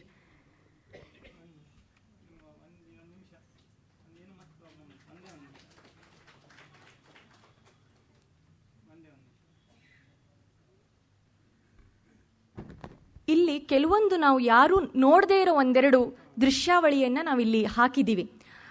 ಅದನ್ನು ನೋಡಿದಾಗ ಫಾರ್ ಎಕ್ಸಾಂಪಲ್ ಚಂದ್ರಧನುಷ್ ಅಂತ, ಮೂನ್ ಬೋ ಕೇಳಿದ್ದೀರಾ ಯಾರು ತಾವಿಲ್ಲಿ? ಪ್ರಜಾವಾಣಿನಲ್ಲಿ ಒಂದು ಆರ್ಟಿಕಲ್ ಕೂಡ ಮಾಡಿದ್ರು. ಆಗ ಹೇಗೆ ಹಗಲಿನ ಹೊತ್ತಲ್ಲಿ ಸೂರ್ಯನ ಬೆಳಕಿಂದ ನಾವು ರೇನ್ಬೋ ಅಂತ ನೋಡ್ತೀವೋ, ಅದೇ ಥರ ರಾತ್ರಿ ಚಂದ್ರನ ಬೆಳಕಲ್ಲಿ ಅದೇ ಥರದ ಕಾಮನ ಬಿಲ್ಲು ಸೃಷ್ಟಿಯಾದರೆ ಕಾಣುವಂತಹದ್ದು ಮೂನ್ಬೋ. ಸೊ ಅದು ಅಷ್ಟು ಈಸಿಯಾಗಿ ಕಾಣಿಸೋದೇ ಇಲ್ಲ. ಜಗತ್ತಲ್ಲಿ ಇಲ್ಲಿವರೆಗೆ 6-7 ಕಡೆ ಮಾತ್ರ ಅದು ಕಾಣಿಸುತ್ತೆ. USA ಯೋಸೆಮಿಟಿನಲ್ಲಿ ವೆರಿ ಫೇಮಸ್ ಒಂದು ಅಟ್ರಾಕ್ಷನ್, ಅದು ಜನ ಹೋಗಿ ನೋಡ್ಕೊಂಡು ಬರ್ತಾರೆ, ಬರಿಗಣಿಗೆ ಕಾಣುತ್ತೆ. ನಮ್ಮ ಒಂದು ತಂಡದಲ್ಲಿ ಶ್ರೀಹರ್ಷ ಅಂತ, he is specialised in night photography. ಅವ್ರಿಗೆ ಇಲ್ಲ, ಭಾರತದಲ್ಲಿ ಎಲ್ಲಾದರೂ ಒಂದು ಕಡೆ ಕಾಣಬಹುದು ಇದು ಅಂತ ಅನ್ಕೋತಾ ಇದ್ರು.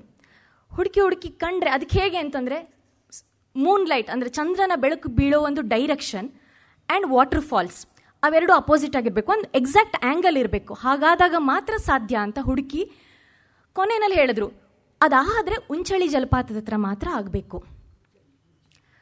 ಸರಿ ಅಂದ್ಬಿಟ್ಟು 3 ವರ್ಷ ನಾವು ಅದಕ್ಕಾಗಿ ಎಫರ್ಟ್ ಹಾಕಿದ್ವಿ. ಕೊನೆಯಲ್ಲಿ ನಮಗೆ ಅದರದ್ದು ಒಂದು ಝಲಕ್ ನಮಗೆ ಈ ಅಘನಾಶಿನಿಲಿ ಕೂಡ ಸಿಕ್ಕಿದೆ. ಉಂಚಳ್ಳಿ ಫಾಲ್ಸ್ ಅಘನಾಶಿನಿಗೆ ಆದಂತಹ ಒಂದು ಜಲಪಾತ, ಅದು ಲುಶಿಂಗ್ಟನ್ ಫಾಲ್ಸ್ ಅಂತಲೂ ಕೂಡ ಕರೆದಿದ್ದಾರೆ ಅದನ್ನು. ಸೊ ಅದನ್ನು ನಾವು ಇಟ್ಟಾಗ ತುಂಬ ಜನ ಹೇಳಿದ್ರು, ಈ ಥರದ್ದನ್ನಿದ್ರೆ ನೇಚರನ್ನು ಹೋಗಿ ಎಕ್ಸ್ಪ್ಲಾಯ್ಟ್ ಮಾಡಿಬಿಡ್ತಾರೆ, ನೀವು ಶೂಟ್ ಮಾಡಿ ಇಟ್ಕೊಳ್ಳಿ, ಆದರೆ ಖಂಡಿತ ಅದನ್ನು ನಿಮ್ಮ ಒಂದು ಸಾಕ್ಷ್ಯಚಿತ್ರದಲ್ಲಿ ತಗೋಬೇಡಿ ಅಂತ. ನಾವು ಕೂಡ ಸಾಕಷ್ಟು ಯೋಚನೆ ಮಾಡಿದ್ವಿ. ಹಾಗಾಗಿನೇ ಎಂಟೈರ್ ಡಾಕ್ಯುಮೆಂಟ್ರಿನಲ್ಲಿ ವೆರಿ ಫೇಮಸ್ ಆಗಿರುವಂತಹ ಪ್ಲೇಸನ್ನು ಬಿಟ್ಟು ಬೇರೆ ಯಾವುದು ಕೂಡ ಅದು ಎಲ್ಲಿ ಹೇಗೆ ಅಂತ ಹೇಳೋದೇ ಇಲ್ಲ. ನಾವಿಲ್ಲಿ ಅದನ್ನು ಚಿತ್ರೀಕರಿಸಾದ ಮೇಲೆ ತುಂಬ ಜನ ಕೇಳಿದ್ರು, ನಾವು ಹೋಗಿ ಮೂನ್ ಬೋನ ಶೂಟ್ ಮಾಡ್ಬೋದಾ ಅಂತ. ಪ್ರಾಕ್ಟಿಕಲಿ ಮೂನ್ ಬೋನ ಶೂಟ್ ಮಾಡಬೇಕು ಅಂದರೆ ವರ್ಷದಲ್ಲಿ 1-2 ಮಾತ್ರ. ಮಳೆಗಾಲ ಆಗಾಗ ಮುಗಿತಾ ಇರಬೇಕು, ಚಳಿಗಾಲದ ಟೈಮ್ ಇನ್ನೇನು ಬರ್ತಾ ಇರಬೇಕು, ಆ ಟೈಮಲ್ಲಿ 1-2 ಸಂದರ್ಭದಲ್ಲಿ ಅಲ್ಲಿ ಹೋಗ್ಬೋದು. ಅಷ್ಟಿದ್ರೂ ಕೂಡ ಬರಿಗಣ್ಣಿಗೆ ಕಾಣೋದು ಅಷ್ಟು ಈಸಿ ಇಲ್ಲ. ಹಾಗಾಗಿನೇ ಆ್ಯಂಡ್ ಅಲ್ಲೂ ಕೂಡ ಹಾಗೆ ಯಾವ ಆ್ಯಂಗಲಲ್ಲಿ ನಾವು ಕುತ್ಕೊಂಡಿರ್ತೀವಿ ಅನ್ನೋದ್ರ ಮೇಲೆ ಅದು ಕಾಣಿಸುತ್ತೆ. ಸೊ ಈ ಥರದ ಎಷ್ಟೋ ಅನುಭವಗಳು ನಮಗೆ ಇದ್ರ ಜೊತೆಗೆ ಸಾಕ್ತಾ ಬಂತು. ಹೋಪ್ ಮತ್ತೇನಾದರೂ ಇದ್ದರೆ ಸಾಕ್ಷ್ಯಚಿತ್ರ ಮುಗಿದ ಮೇಲೆ ಮಾತಾಡೋಣ. Hope you all enjoy.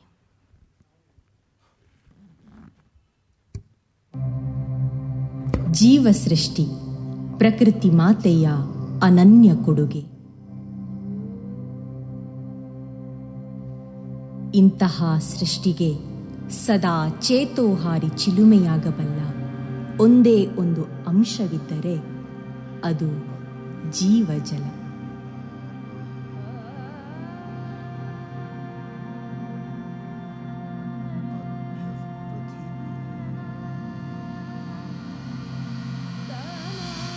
ಇತರ ಎಲ್ಲ ಜೀವಿಗಳಂತೆ ಮಾನವ ಸಹ ನೀರಿನ ಮೇಲೆ ಸಂಪೂರ್ಣ ಅವಲಂಬಿತ. ಈ ಭೂಮಂಡಲದಲ್ಲಿ ಎಂತೆಂತಹ ಮಹಾನ್ ನಾಗರಿಕತೆಗಳು ಆಗಮಿಸಿ ಅಳಿದು ಹೋಗಿಲ್ಲ. ಉಳಿದಿರುವುದು ಈ ಸಾಮ್ರಾಜ್ಯಗಳನ್ನೆಲ್ಲ ತೊಟ್ಟಿಲಲ್ಲಿಟ್ಟು ತೂಗಿಸಿದ ನನ್ನಂತಹ ನದಿಗಳು ಮಾತ್ರ. ಇದಕ್ಕಿಂತ ಭಿನ್ನವಾಗೇನಿಲ್ಲ ಭಾರತದ ಪಶ್ಚಿಮ ಘಟ್ಟ. ನಾನು ಜನಿಸಿದ್ದು ಇಲ್ಲಿಯೇ. ನಾನು ನನ್ನ ಮಕ್ಕಳನ್ನು ಸಲಹುತ್ತಿರುವುದು ಇಲ್ಲಿಯೇ.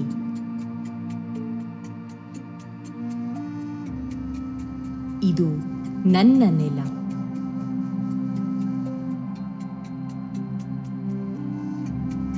ಇದು ನನ್ನ ಕಥೆ.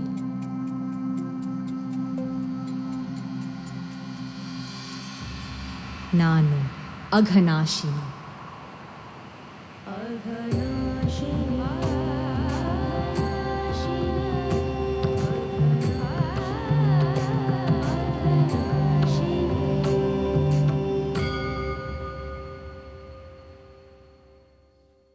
ಮಲೆನಾಡ ಮಡಿಲಿನಲ್ಲಿರುವ ಶಿರಸಿಯ ಶಂಕರ ಹೊಂಡದಿಂದ ನನ್ನ ಪಯಣ ಆರಂಭ. ಪಶ್ಚಿಮ ದಿಕ್ಕಿನಲ್ಲಿ ಅನೇಕಾನೇಕ ಕಣಿವೆ ಮತ್ತು ಕಮರಿಗಳ ಮೂಲಕ ಹರಿಯುತ್ತಾ ಕೊನೆಗೆ ಅರಬ್ಬಿ ಸಮುದ್ರದಲ್ಲಿ ನಾನು ಲೀನವಾಗುತ್ತೇನೆ.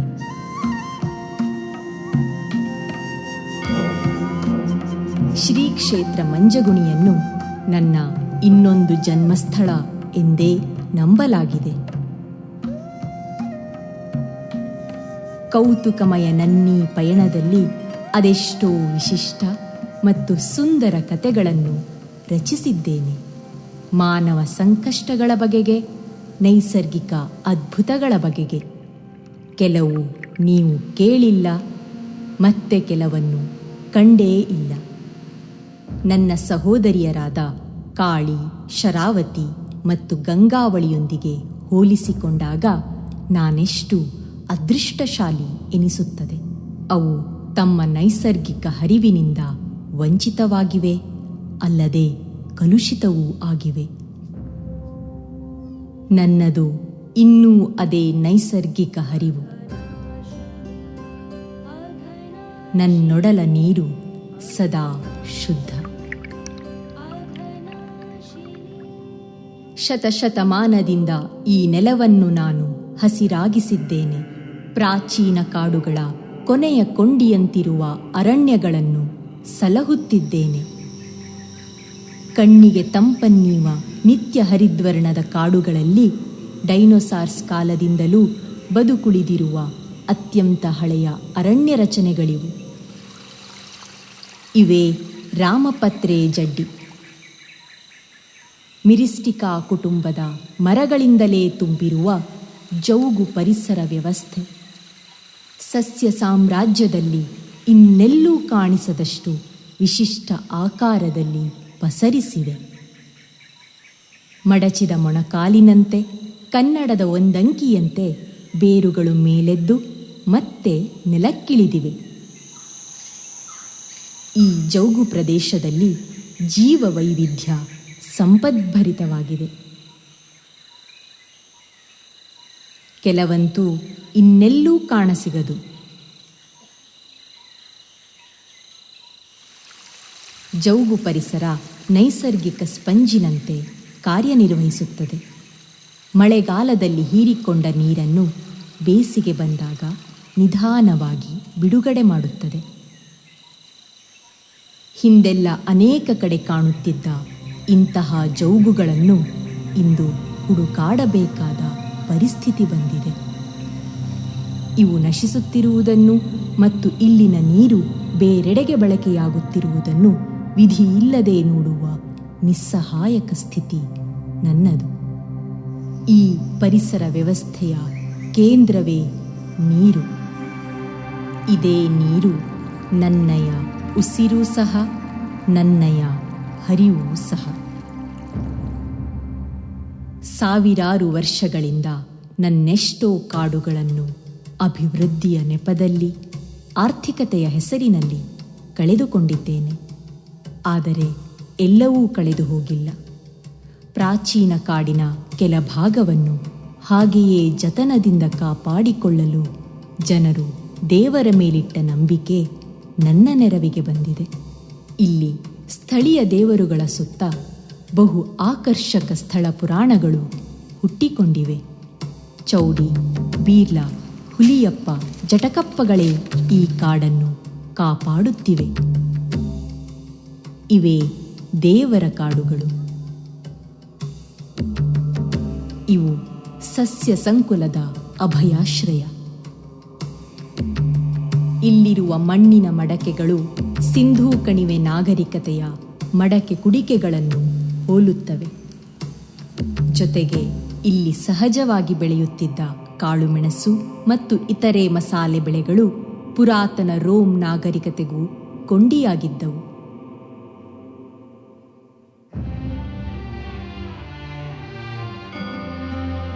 ನನ್ನೆಲ್ಲ ದೇವರ ಕಾಡುಗಳಲ್ಲೇ ಅತ್ಯಂತ ವಿಶೇಷವಾಗಿರುವುದು ಬಬ್ರುಲಿಂಗೇಶ್ವರ. ಇದು ಕಾಂಡ್ಲ ದೇವರ ಕಾಡು. ತನ್ನ ಅಪರೂಪದ ಸ್ವರೂಪದಿಂದಾಗಿ ಇಂದಿಗೂ ವಿಭಿನ್ನವಾಗಿ ನಿಂತಿದೆ. ನಿತ್ಯ ಪೂಜೆಗಾಗಿ ಹತ್ತಿರದ ಹಳ್ಳಿಯಿಂದ ಪ್ರತಿದಿನ ದೋಣಿ ಇಲ್ಲಿಗೆ ಬರುವಾಗ ಒಂದು ಬಗೆಯ ಸಮಾಧಾನ ನನ್ನೆದೆಯಲ್ಲಿ. ಸಹಸ್ರಾರು ವರ್ಷಗಳಿಂದ ನಡೆಸಿಕೊಂಡು ಬಂದಿರುವ ಪ್ರಕೃತಿ ಆರಾಧನೆಯನ್ನು ನನ್ನ ಮಕ್ಕಳಿನ್ನೂ ಮರೆತಿಲ್ಲವಲ್ಲ ಎಂದು.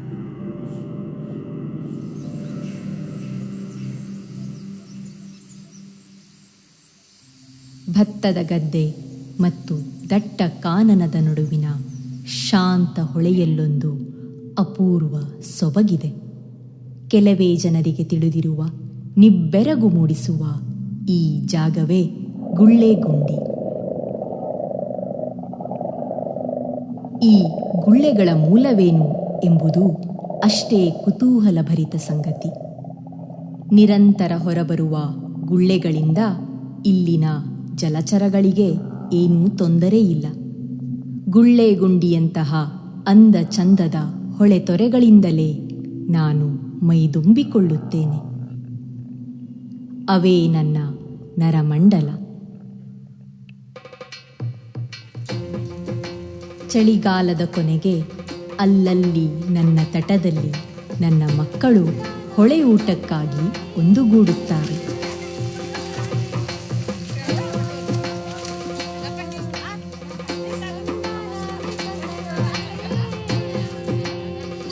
ನೆತ್ತಿಯ ಮೇಲೆ ಸೂರ್ಯ ಬಂದಾಗ ನೀರಲ್ಲಾಡಲು ಯಾರಿಗಿಷ್ಟವಾಗುವುದಿಲ್ಲ ಹೇಳಿ?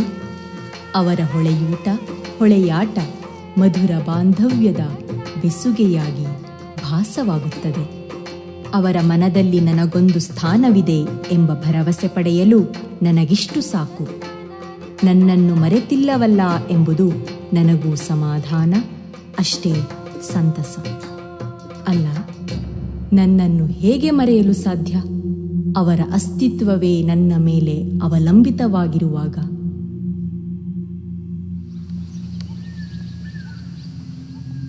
ನನ್ನ ಕಾಡು ಪ್ರಾಣಿ ಪಕ್ಷಿಗಳ ಸಮೃದ್ಧ ಬೀಡು.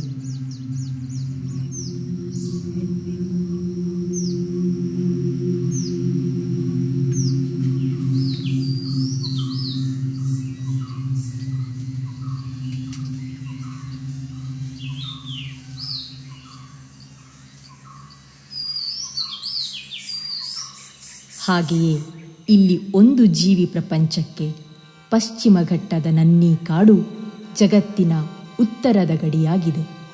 ದೂರದ ಇಂಡೋನೇಷಿಯಾದ ಸುಲವೇಸಿ ದ್ವೀಪದಲ್ಲಿ ಹತ್ತಿರದ ಸೋದರ ಸಂಬಂಧಿಗಳನ್ನು ಹೊಂದಿರುವ ಇವೇ ವಾನರ ಜಾತಿಯ ಸಿಂಗಳೀಕಗಳು. ಏಷ್ಯಾದ ಎಲ್ಲ ಕೋತಿ ಜಾತಿಯಲ್ಲೇ ಅತ್ಯಂತ ಪೂರ್ವಜರು. 50 ಲಕ್ಷ ವರ್ಷಗಳ ಹಿಂದೆ ಏಷ್ಯಾ ಖಂಡವನ್ನು ತಲುಪಿದ ಮೊದಲ ಕೋತಿ ಜಾತಿಗಳ ನೇರ ವಂಶಸ್ಥರಿವರೆಂದು ನಂಬಲಾಗಿದೆ. ವಾಸ್ತವವಾಗಿ ಸಿಂಗಳೀಕಗಳ ಬಗೆಗೆ 1960ರ ತನಕ ವಿಜ್ಞಾನ ಪ್ರಪಂಚಕ್ಕೂ ತಿಳಿದೇ ಇರಲಿಲ್ಲ. ಅವುಗಳ ಆವಾಸಸ್ಥಾನ ವಿಘಟನೆ, ಬೇಟೆ ಜೊತೆಗೆ ಕಾಡಿನ ಕಡಿತದಿಂದಾಗಿ ಕಳೆದ ಕೆಲವು ದಶಕಗಳಿಂದ ಸಿಂಗಳೀಕಗಳ ಸಂಖ್ಯೆ ಗಣನೀಯವಾಗಿ ಇಳಿಯಿತು. ಆದರೂ ಅವುಗಳ ಆರೋಗ್ಯಕರ ಸಂಖ್ಯೆಯನ್ನು ಉಳಿಸಿಕೊಳ್ಳುವಲ್ಲಿ ನನ್ನ ಕಾಡು ಪ್ರಮುಖ ಪಾತ್ರ ವಹಿಸಿದೆ. ಸುಮಾರು 600ಕ್ಕಿಂತಲೂ ಹೆಚ್ಚು ಸಿಂಗಳೀಕಗಳು ನನ್ನ ಕಾಡಿನಲ್ಲಿ ನೆಮ್ಮದಿಯಿಂದ ವಾಸವಾಗಿವೆ. ಹಾಗಾಗಿಯೇ ಇದು ಜಗತ್ತಿನಲ್ಲಿ ಈಗಿರುವ ಅತಿದೊಡ್ಡ ಸಿಂಗಳೀಕ ವಾಸಸ್ಥಳಗಳಲ್ಲಿ ಒಂದು ಎನಿಸಿದೆ.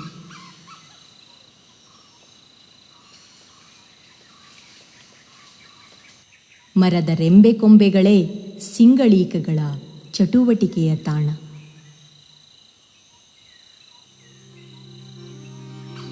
ಇವರ ಪ್ರಧಾನ ಆಹಾರವಾಗಿರುವುದರಿಂದ ಸಹಜವಾಗಿ ಬೀಜ ಬಿತ್ತನೆ ಸಾಗುತ್ತಲಿರುತ್ತದೆ. ಬೀಜ ಪ್ರಸರಣದ ಮೂಲಕ ಕಾಡಿನ ಪಾಲನೆಯಲ್ಲಿ ನನ್ನ ಪ್ರಮುಖ ಸಹವರ್ತಿಗಳಿವರು. ಇವು ನನ್ನಿ ಶ್ರೀಮಂತ ವೃಕ್ಷ ರಾಶಿಯ ರೈತರು. ಅತಿ ಕಡಿಮೆ ಜನನ ಪ್ರಮಾಣ ಹೊಂದಿರುವ ಸಿಂಗಳೀಕಗಳ ಭವಿಷ್ಯ ಆವಾಸಸ್ಥಾನ ನಾಶದಿಂದಾಗಿ ಒಂದು ಸಮಯದಲ್ಲಂತೂ ತುಂಬ ಅನಿಶ್ಚಿತವಾಗಿತ್ತು. ಅದೃಷ್ಟವಶಾತ್ ಸಂಶೋಧಕರ ಸಂರಕ್ಷಕರ ಶ್ರಮದಿಂದಾಗಿ ನನ್ನ ಮತ್ತು ನನ್ನ ಸಹೋದರಿ ಶರಾವತಿ ಕಣಿವೆಯ ಅರಣ್ಯವನ್ನು ಅಘನಾಶಿನಿ ಸಿಂಗಳೀಕ ಸಂರಕ್ಷಿತ ವಲಯ ಎಂದೇ ಘೋಷಿಸಲಾಗಿದೆ. ನನ್ನ ಕಣಿವೆಯ ಸಾಮ್ರಾಜ್ಯವನ್ನು ಕಾಪಾಡುವ ನಿಟ್ಟಿನಲ್ಲಿ ಇದೊಂದು ಮಹತ್ತರ ಗೆಲುವು, ಅಷ್ಟೇ ದಿಟ್ಟ ಹೆಜ್ಜೆ.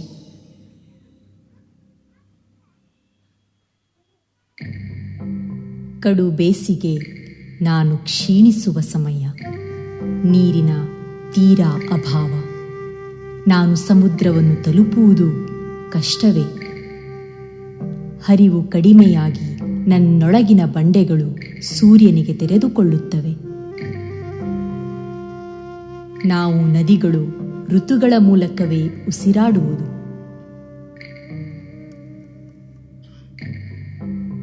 ಬೇಸಿಗೆಯಲ್ಲಿ ಇನ್ನೇನು ನನ್ನುಸಿರು ಪೂರ್ಣ ಹೊರ ಹೋಗುತ್ತಿದೆ ಎನ್ನುವಾಗ ಅದು ಮೋಡಗಳ ಆಗಮನ.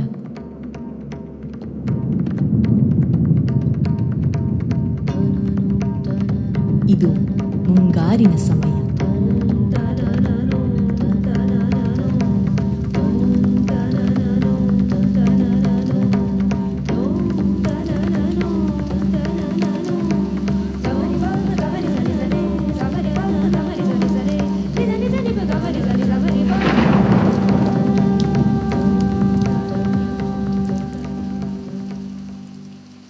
ಋತು ರೂಪಾಂತರವೆಂದರೆ ನನ್ನ ಕಣಿವೆಯಲ್ಲಿ ನವಜೀವನ, ನವೋಲ್ಲಾಸ.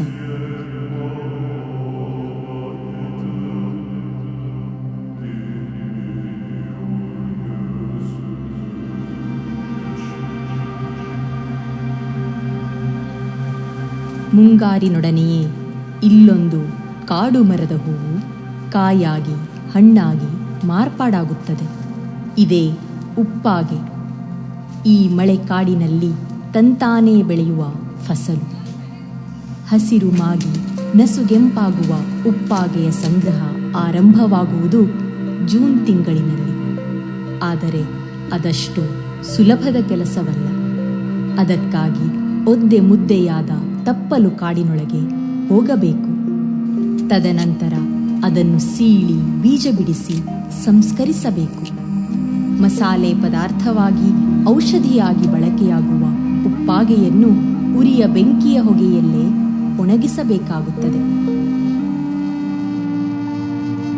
ಈ ಮಳೆಗಾಲ ಮತ್ತೊಂದು ಬಗೆಯ ಅನನ್ಯ ದೃಶ್ಯವನ್ನು ತೆರೆದಿಡುತ್ತದೆ. ಹಗಲಿನಲ್ಲಿ ಸಾಮಾನ್ಯವಾಗಿ ಕಾಣುವ ಇಂತಹ ಮರದ ತುಂಡುಗಳು ಮಿರಿ ಮಿರಿ ಮಿನುಗುವ ಸೌಂದರ್ಯವನ್ನು ಹಿಡಿದಿಟ್ಟುಕೊಂಡಿರುತ್ತವೆ.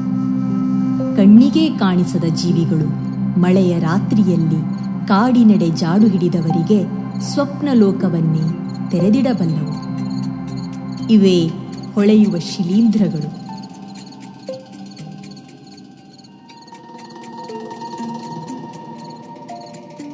ನನ್ನ ಝರಿಗಳ ಇಕ್ಕೆಲಗಳು ಈ ಹೊಳೆಯುವ ರತ್ನಗಂಬಳಿಯನ್ನು ಹೊದ್ದು ಮಲಗಿರುವುದನ್ನು ನೋಡಿ ನಾನದೆಷ್ಟೋ ಬಾರಿ ಹೆಮ್ಮೆಯಿಂದ ಬೀಗಿದ್ದಿದೆ.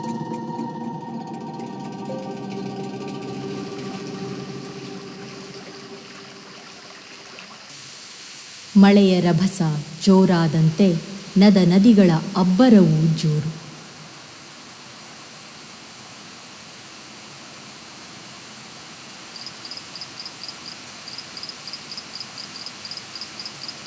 ಮಳೆಯೆಂದರೆ ಮಂಡೂಕ ಎನ್ನುವ ಅನ್ವರ್ಥಕವಿದೆ. ಧಾರಾಕಾರ ಮಳೆಗೆ ಕಪ್ಪೆಗಳ ಘೋರಾಕಾರ ಕರೆಯೇನು ಹೊಸತಲ್ಲ.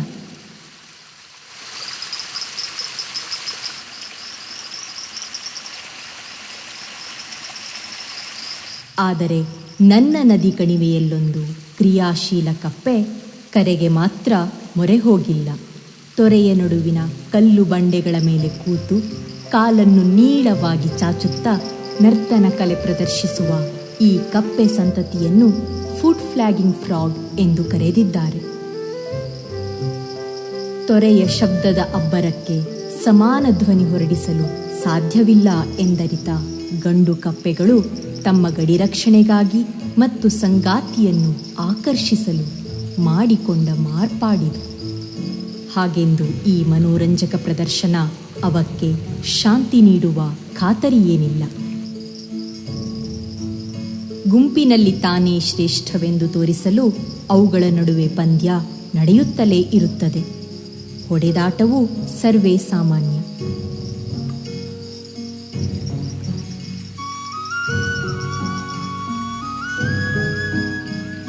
ತಮ್ಮ ಪರಿಸರದ ಚಿಕ್ಕ ಪುಟ್ಟ ಬದಲಾವಣೆಗೂ ಸಂವೇದಿಸುವಷ್ಟು ಸೂಕ್ಷ್ಮ ಈ ನರ್ತಕ ಕಪ್ಪೆಗಳು. ಈ ನದಿ ತೊರೆಯ ಮೇಲೆ ನಾನು ಅವಲಂಬಿಸಿರುವಷ್ಟೇ ಅವಲಂಬನೆ ಅವುಗಳದ್ದೂ ಸಹ. ನಾನು ಉತ್ತುಂಗದಲ್ಲಿರುವ ಸಮಯ ಮುಂಗಾರು. ನನ್ನ ಹಳ್ಳ ಕೊಳ್ಳಗಳು ಮಳೆಯ ನೀರಿನೊಂದಿಗೆ ಸಾವಯವ ಅಂಶಯುಕ್ತ ಮಣ್ಣನ್ನು ಹೊತ್ತು ತರುವುದರೊಂದಿಗೆ ನೀರಿಗೆ ಕೆಂಪಿನ ರಂಗೇರಿಸುತ್ತವೆ. ಹಾಗೆಂದು ನನ್ನೆಲ್ಲ ಉಪನದಿಗಳೇನೂ ಕೆಂಪು ಬಣ್ಣಕ್ಕೆ ತಿರುಗುವುದಿಲ್ಲ. ಬೆಣ್ಣೆಹೊಳೆ ಎಂತಹ ಮಳೆಯ ರೌದ್ರತೆಗೂ ಕೆಂಪಾಗುವುದಿಲ್ಲ. ಅದರ ಹರಿವು ಯಾವಾಗಲೂ ತಿಳಿಧಾರೆ.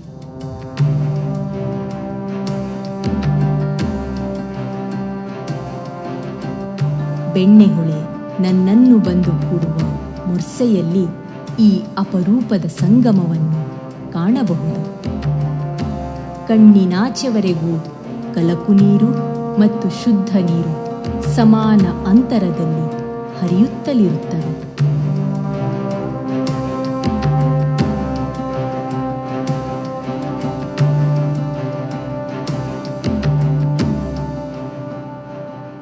ನಾನು ಹೊತ್ತೊಯ್ಯುವ ಮಣ್ಣು ಎಂದಿಗೂ ನಿಷ್ಫಲವಾಗುವುದಿಲ್ಲ.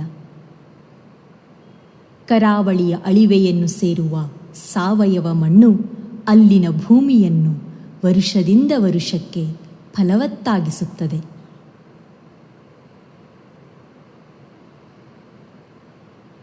ಸಿಹಿ ನೀರು ಅಳಿವೆ ಪ್ರದೇಶದ ಉಪ್ಪಿನಂಶವನ್ನು ಕಡಿಮೆಗೊಳಿಸಿ ವಿಶಿಷ್ಟ ಬಗೆಯ ಭತ್ತ ಬೆಳೆಯಲು ಬೇಕಾದ ಅನುಕೂಲಕರ ಸ್ಥಿತಿಯನ್ನು ಕಲ್ಪಿಸುತ್ತದೆ. ಇದೇ ಕಗ್ಗ.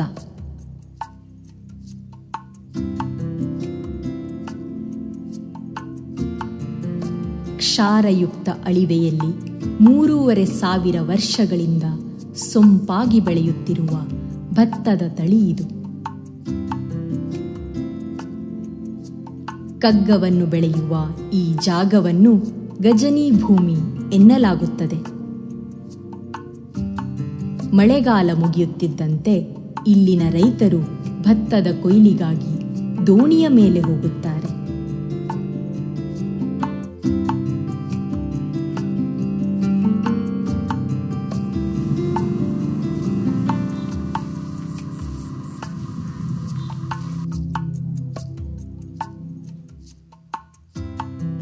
ಉಪ್ಪು ನೀರಿನಲ್ಲಿ ಬೆಳೆದು ದೋಣಿ ಸಹಾಯದಿಂದ ಕೊಯ್ಲು ಸಾಗಿಸಿಕೊಳ್ಳುವ ಅತಿ ಅಪರೂಪದ ಭತ್ತದ ಜಾತಿ ಈ ಕಗ್ಗ.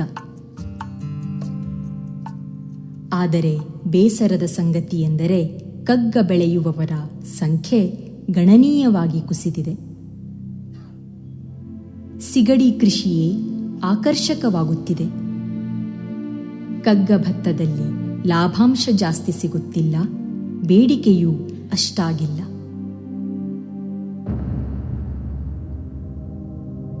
ಅಳಿವೆ ಬಿಟ್ಟು ತುಸು ಮೇಲೆ ಹೋದರೆ ದಟ್ಟ ಅರಣ್ಯದಿಂದ ಆವೃತವಾಗಿರುವ ಗಗನಚುಂಬಿ ಮರಗಳಿಂದ ತುಂಬಿರುವ ಗ್ರಾಮವೊಂದಿದೆ. ಅದೇ ಮೇದಿನಿ. ನನ್ನ ನದಿ ಪಾತ್ರದ ಕೆಲವೇ ಪರ್ವತ ಶ್ರೇಣಿಯ ಹಳ್ಳಿಗಳಲ್ಲೊಂದು. ನೆರೆಹೊರೆಯ ಹಳ್ಳಿಗಳಿಂದ ದೂರದಲ್ಲಿರುವ ಮೇದಿನಿಯ ಜನ ಉತ್ಕೃಷ್ಟ ಭತ್ತ ಬೆಳೆಯುತ್ತಾರೆ. ಅದೇ ತನ್ನ ಪರಿಮಳದಿಂದಲೇ ಪ್ರಸಿದ್ಧವಾಗಿರುವ ಸಣ್ಣಕ್ಕಿ.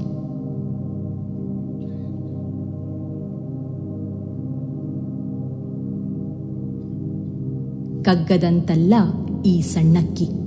ಇದಕ್ಕೆ ಸಾಕಷ್ಟು ಬೇಡಿಕೆ ಇದೆ. ಸಣ್ಣಕ್ಕಿ ಮತ್ತು ಕಗ್ಗ ಎರಡೂ ನನ್ನಲ್ಲಿರುವ ಶ್ರೇಷ್ಠ ಭತ್ತದ ತಳಿಗಳು. ಸಾವಿರಾರು ವರ್ಷಗಳಿಂದ ನನ್ನ ಜಲರಾಶಿ ಇವಕ್ಕೆ ಬೆಂಬಲವಾಗಿ ನಿಂತಿದೆ. ಪ್ರತಿಯಾಗಿ ಇವು ನನ್ನ ಮಕ್ಕಳನ್ನು ಪೋಷಿಸುತ್ತಿವೆ. ನನ್ನ ನೆಲ ನನ್ನಷ್ಟೇ ಭವ್ಯ.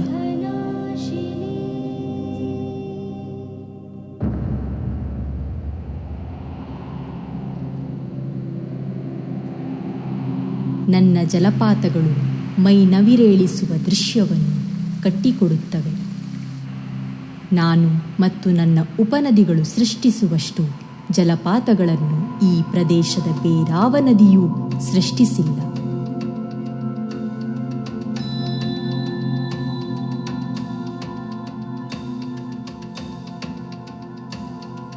ಇವೆಲ್ಲವುಗಳಲ್ಲಿ ಅತ್ಯಂತ ಪ್ರಸಿದ್ಧವಾಗಿರುವುದು ಉಂಚಳ್ಳಿ.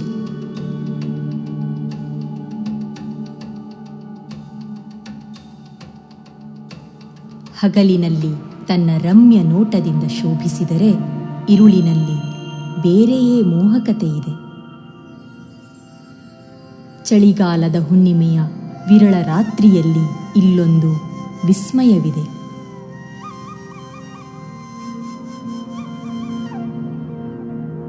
ಇದೇ ಬೆಳದಿಂಗಳ ಬೆಳಕಿನಲ್ಲಿ ಉಂಚಳ್ಳಿ ಜಲಪಾತ ಸೃಜಿಸುವ ಚಂದ್ರಧನುಷ್. ಭೂಮಿಯ ಮೇಲೆ ಕೆಲವೇ ಸ್ಥಳಗಳಲ್ಲಿ ಕಾಣಬಹುದಾದ ನನ್ನಲ್ಲಿನ ಈ ಸುಂದರ ಚಂದ್ರಧನುಷನ್ನು ಇದೇ ಮೊದಲ ಸಲ ಜಗತ್ತಿಗೆ ತೆರೆದು ತೋರಿಸುತ್ತಿದ್ದೇನೆ.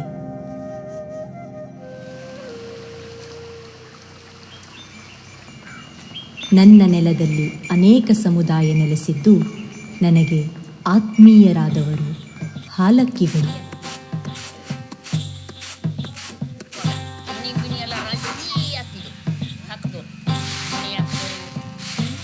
ಅವರ ವಿಶಿಷ್ಟ ಸಂಪ್ರದಾಯ ಹೋಳಿ ಹಬ್ಬ ಆಗಮಿಸಿದಾಗ ವಿಭಿನ್ನ ರೂಪ ಪಡೆದುಕೊಳ್ಳುತ್ತದೆ.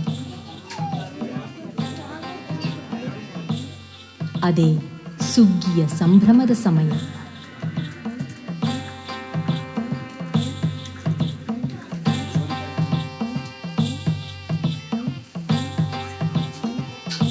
ದಶಮಿಯ ದಿನ ಗ್ರಾಮದ ಮುಖ್ಯಸ್ಥರ ಮನೆಯಲ್ಲಿ ಪೂಜೆ ಕೈಗೊಳ್ಳುವ ಮೂಲಕ ಸುಗ್ಗಿ ಆಚರಣೆ ಆರಂಭವಾಗುತ್ತದೆ.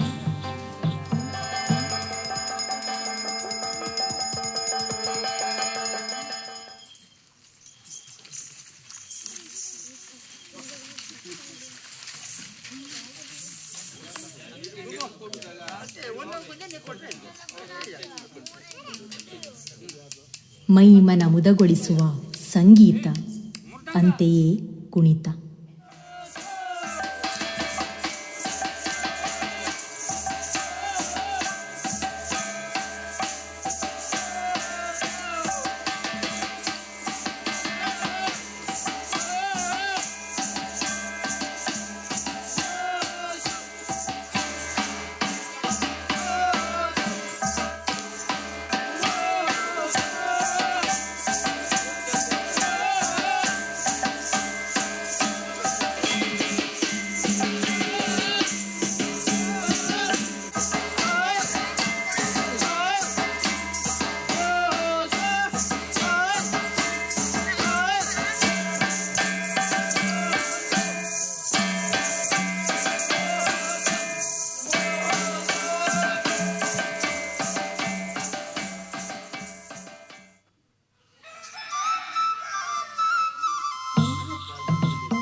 ಮರುದಿನ ಬೆಳಿಗ್ಗೆ ರಂಗೇರುವ ಸಮಯ.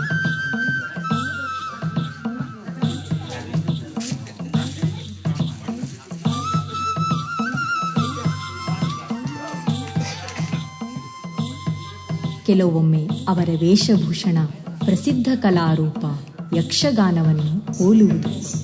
ಆದರೆ ಅವರು ಬಳಸುವ ತಾಳಮೇಳ ಮತ್ತು ಹಾವಭಾವದಲ್ಲಿ ಸ್ವಂತಿಕೆ ಇದೆ.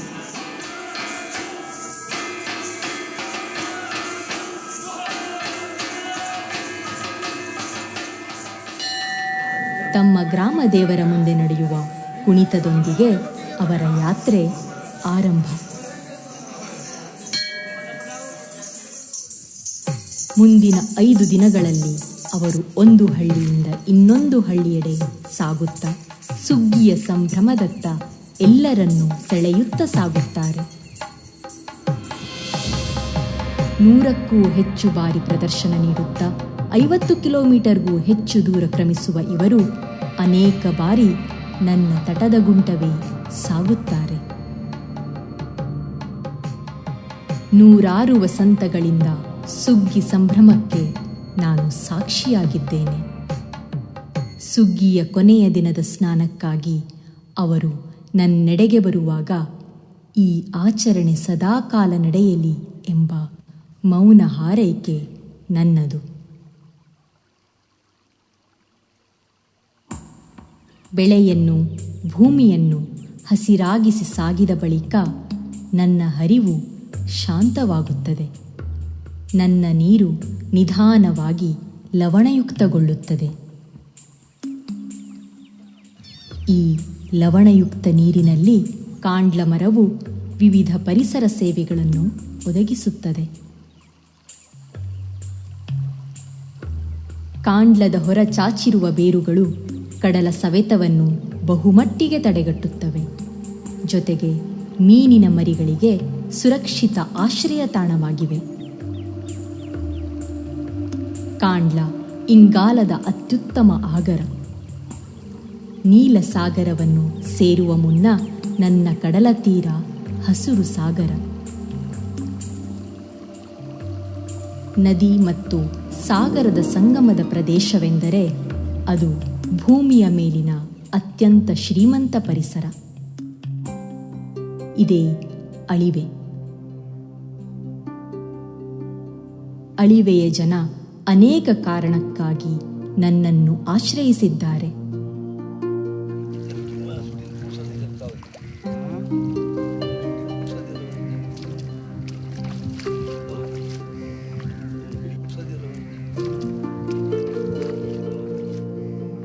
ಹಾಗೆ ಇಲ್ಲೊಂದು ಸಮುದಾಯ ನಾನು ಸೃಷ್ಟಿಸುವ ಮೃದ್ವಂಗಿಗಳಿಂದಲೇ ಜೀವನ ಸಾಗಿಸುತ್ತದೆ.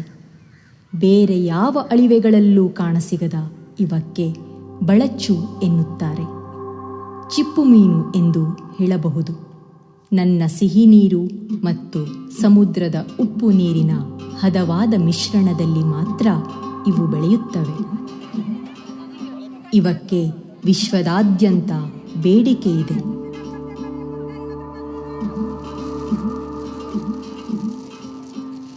ಈ ಬಳಚು ಚಿಪ್ಪುಗಳ ಒಳಗಿರುವ ಮಾಂಸವು ಜನರಿಗೆ ಪ್ರೋಟೀನ್ಯುಕ್ತ ಆಹಾರ. ಮಾಂಸವನ್ನು ತೆಗೆದ ನಂತರ ಉಳಿಯುವ ಚಿಪ್ಪುಗಳಿಗೆ ಸುಣ್ಣ ತಯಾರಿಕೆಯಲ್ಲಿ ಉತ್ತಮ ಬೇಡಿಕೆ ಇದೆ.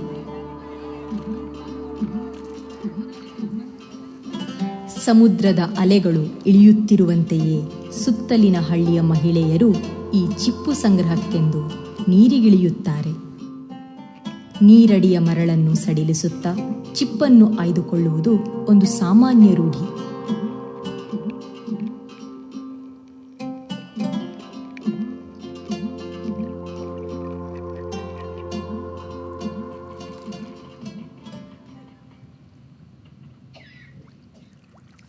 ಆದರೆ ದೀವಗಿಯ ಕೆಲ ಮಹಿಳೆಯರು ಇನ್ನೊಂದು ಹೆಜ್ಜೆ ಮುಂದಕ್ಕೆ ಹೋಗುತ್ತಾರೆ. ಒಮ್ಮೆ ಮುಳುಗಿದರೆ 1 ನಿಮಿಷಕ್ಕೂ ಹೆಚ್ಚು ಕಾಲ ನೀರಿನೊಳಗಿರುವ ಈ ಮಹಿಳೆಯರು ಪ್ರತಿದಿನ 6 ಗಂಟೆಗಳವರೆಗೆ ವರ್ಷದಲ್ಲಿ ಸುಮಾರು 8 ತಿಂಗಳುಗಳ ಕಾಲ ಚಿಪ್ಪು ಸಂಗ್ರಹದಲ್ಲೇ ನಿರತರಾಗಿರುತ್ತಾರೆ. ಬದುಕಿನಲ್ಲಿ ಕೆಲವರು ಮುಳುಗುತ್ತಾರೆ, ಮತ್ತೆ ಕೆಲವರು ಏಳುತ್ತಾರೆ. ಆದರೆ ಈ ಮಹಿಳೆಯರಿಗೆ ಮುಳುಗೇಳುವುದೇ ಬದುಕು.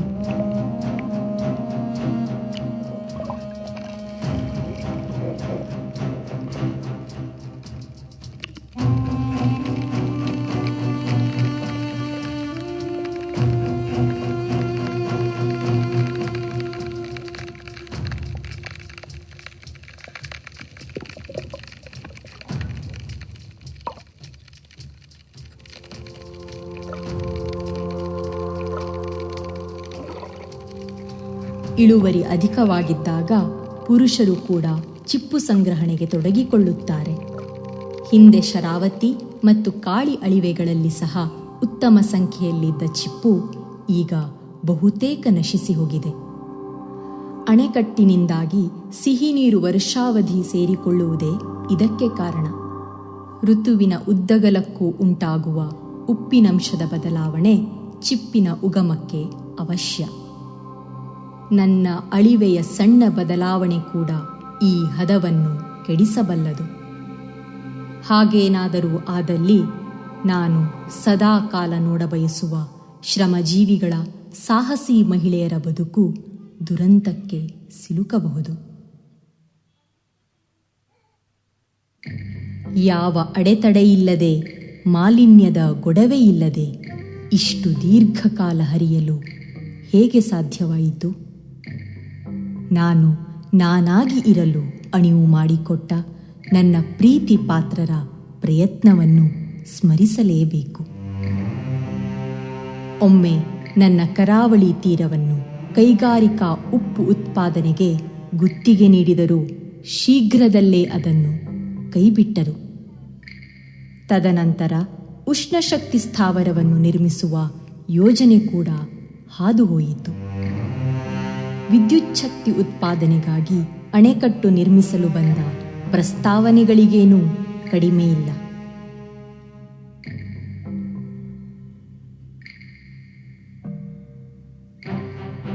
ಈ ಎಲ್ಲ ಯೋಜನೆಗಳ ವಿರುದ್ಧ ವ್ಯಾಪಕ ಪ್ರತಿಭಟನೆಯೇ ನಡೆಯಿತಲ್ಲ. ಆ ಸಂದರ್ಭದಲ್ಲಿ ಎಲ್ಲ ರಂಗದ ಜನರು, ಮುಖ್ಯವಾಗಿ ಧಾರ್ಮಿಕ ಮುಖಂಡರು ಒಟ್ಟಾಗಿ ನಿಂತು ಸಾಮಾಜಿಕ, ವೈಜ್ಞಾನಿಕ ಮತ್ತು ರಾಜಕೀಯ ನೆಲೆಯ ಮೇಲೆ ಕಠಿಣ ಹೋರಾಟ ನಡೆಸಿದರು. ಅಲ್ಲದೆ ಯಶಸ್ವಿಯೂ ಆದರು. ಆದರೆ ಬೆದರಿಕೆ ಒಡ್ಡುವ ಯೋಜನೆಗಳೇನೂ ನಿಂತಿಲ್ಲ. ದೂರದ ನಗರಗಳ ಬೇಡಿಕೆಗಾಗಿ ನನ್ನ ಹರಿವನ್ನು ತಿರುಗಿಸುವ ನದಿ ತಿರುವು ಯೋಜನೆಗೆ ಕೆಲವರು ಧ್ವನಿಗೂಡಿಸಿದ್ದಾರೆ. ನಗರದ ಕೊಳೆ ತೊಳೆಯಲು, ಉದ್ಯಮದ ದಾಹ ತೀರಿಸಲು ನನ್ನ ಜಲಸಿರಿ ವ್ಯಯವಾಗಬೇಕೇ? ಒಂದು ದೊಡ್ಡ ವಾಣಿಜ್ಯ ಬಂದರು ಪ್ರಸ್ತಾವನೆಗೆ ಹಸಿರು ನಿಶಾನೆ ದೊರೆತಂತಿದೆ. ಅದೇನಾದರೂ ನಿರ್ಮಾಣವಾದಲ್ಲಿ ನನ್ನ ಅಳಿವೆಯ ಆಗರ್ಭ ಜೀವ ತೊಟ್ಟಿಲು ಬರಿದಾಗಿ ಬಂಜರಾಗುವುದರಲ್ಲಿ ಅನುಮಾನವೇ ಇಲ್ಲ.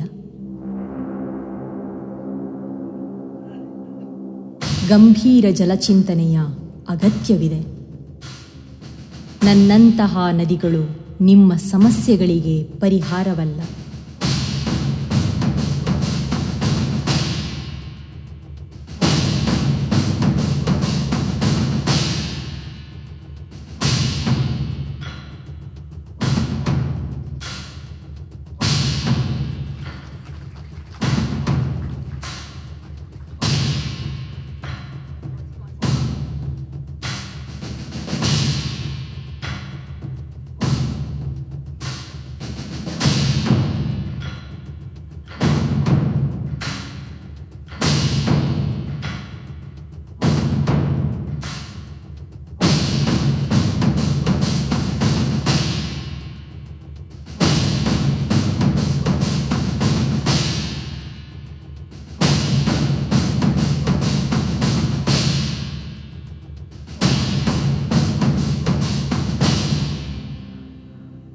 ನೀವು ನನ್ನ ಮೇಲಿಟ್ಟಿರುವ ಪ್ರೀತಿಯ ಬಗ್ಗೆ ನನಗೆ ಅಪಾರ ವಿಶ್ವಾಸವಿದೆ. ಇಲ್ಲಿಯ ತನಕ ನಾವಿಬ್ಬರೂ ಜೊತೆಯಾಗಿ ಅನೇಕಾನೇಕ ಅಡೆತಡೆಗಳನ್ನು ಮೆಟ್ಟಿ ನಿಂತು ಈ ನೆಲವನ್ನು ರೂಪಿಸಿದ್ದೇವೆ. ಕಾಲ ಬದಲಾಗುತ್ತಿದೆ ಬಹು ವೇಗವಾಗಿ. ಭವಿಷ್ಯದಲ್ಲಿ ನನ್ನುಳಿವು ಖಚಿತವಾಗಿಲ್ಲ.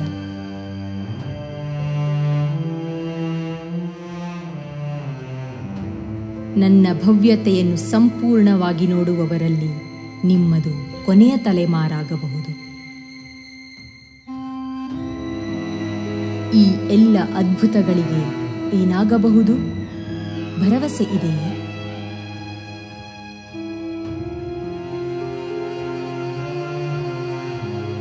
ನನ್ನಂತ ಇನ್ನೊಂದು ಕಥೆ ಇರಲಾರದು.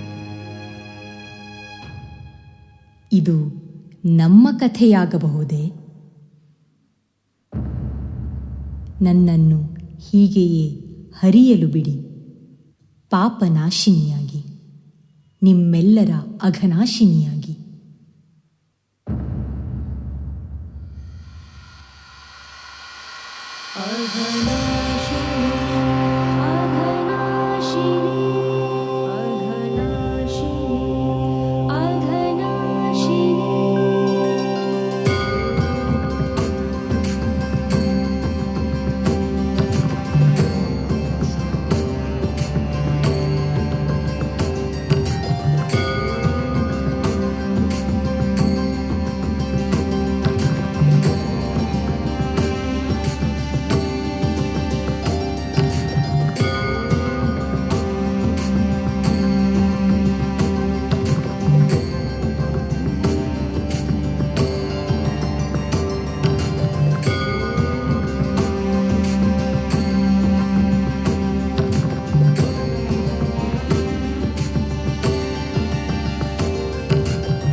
ಅವರ ಒಂದು ಮನೆಯಲ್ಲೇ ಉಳಿಸ್ಕೊಂಡ್ರು.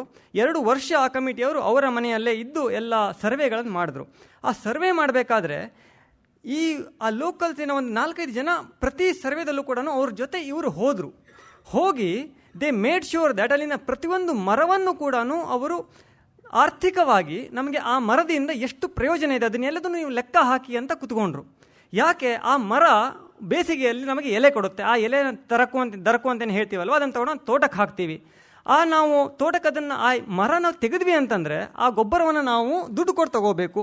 ಹಾಗಾಗಿ ಅದರ ಮೌಲ್ಯವನ್ನು ಇದಕ್ಕೆ ಹಾಕಿ ನೀವು ಅಂತ ಪ್ರತಿಯೊಂದು ಮರವನ್ನು ಅವರು ಎಣಿಸೋ ಥರ ಮಾಡಿದ್ರು. ಅದಕ್ಕಾಗಿ ಆ ಒಂದು ಶ್ರಮದ ಫಲವಾಗಿ 2 ವರ್ಷದ ನಂತರ ಒಂದು ರಿಪೋರ್ಟ್ ಏನು ಹೋಯ್ತಲ್ವಾ, ಅದರಲ್ಲಿ ₹1 ವಿದ್ಯುತ್ತನ್ನು ಉತ್ಪಾದನೆ ಮಾಡಲಿಕ್ಕೆ ಸರ್ಕಾರ ₹1.40 ಖರ್ಚು ಮಾಡಬೇಕು ಅಂತ ಬಂತು. This was possible only because of locals ಅಲ್ವಾ, ನಮ್ಮಂಥ ನಾಗರಿಕರು.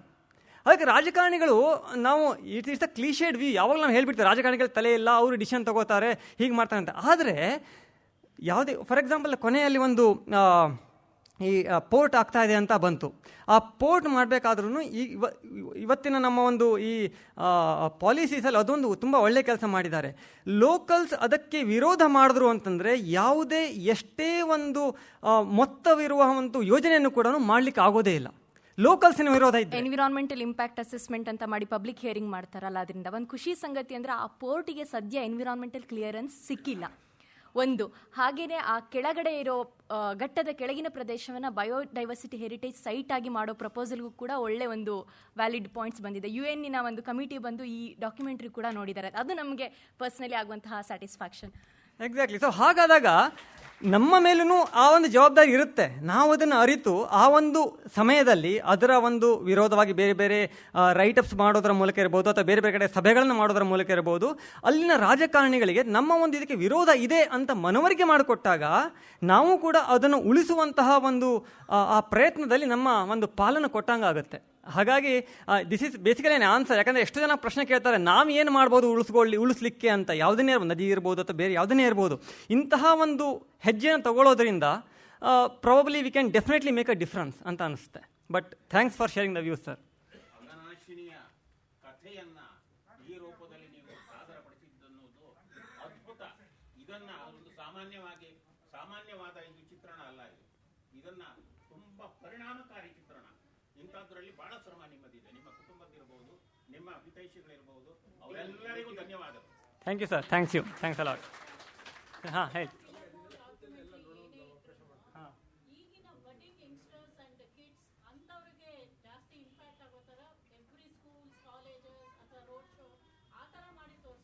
ಹೌದು,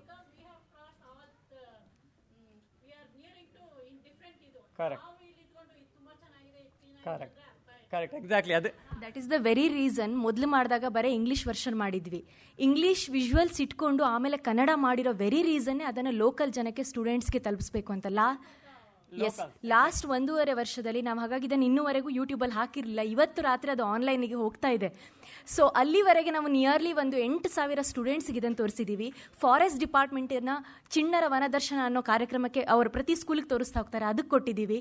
so that is the very reason ನಾವು ಕನ್ನಡ ವರ್ಷನ್ಗೆ ಹೋಗಿರೋದು. ಯಾಕಂದ್ರೆ ಹಾಂ ಹಾಂ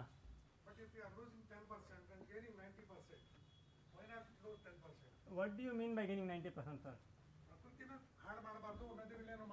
Sorry. There are always alternatives.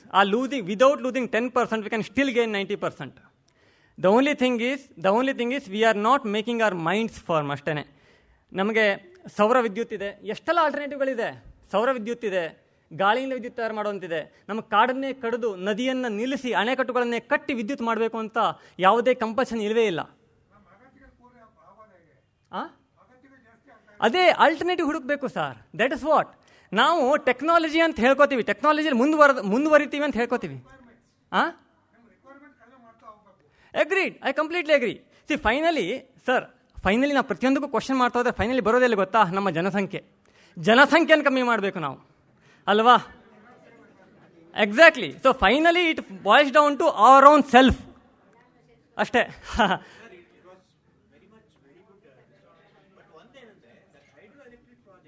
ಹಾಂ,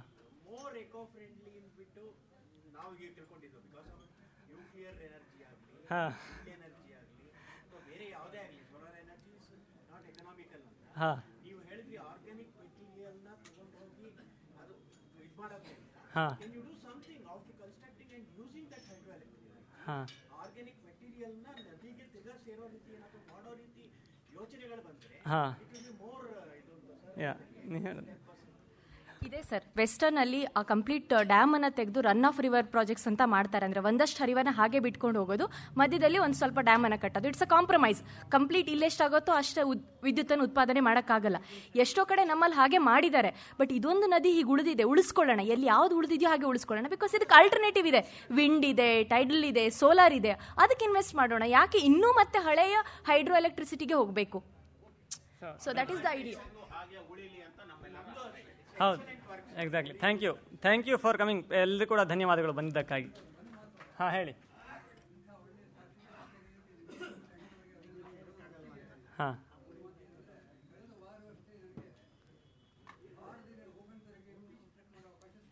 ಹಾಂ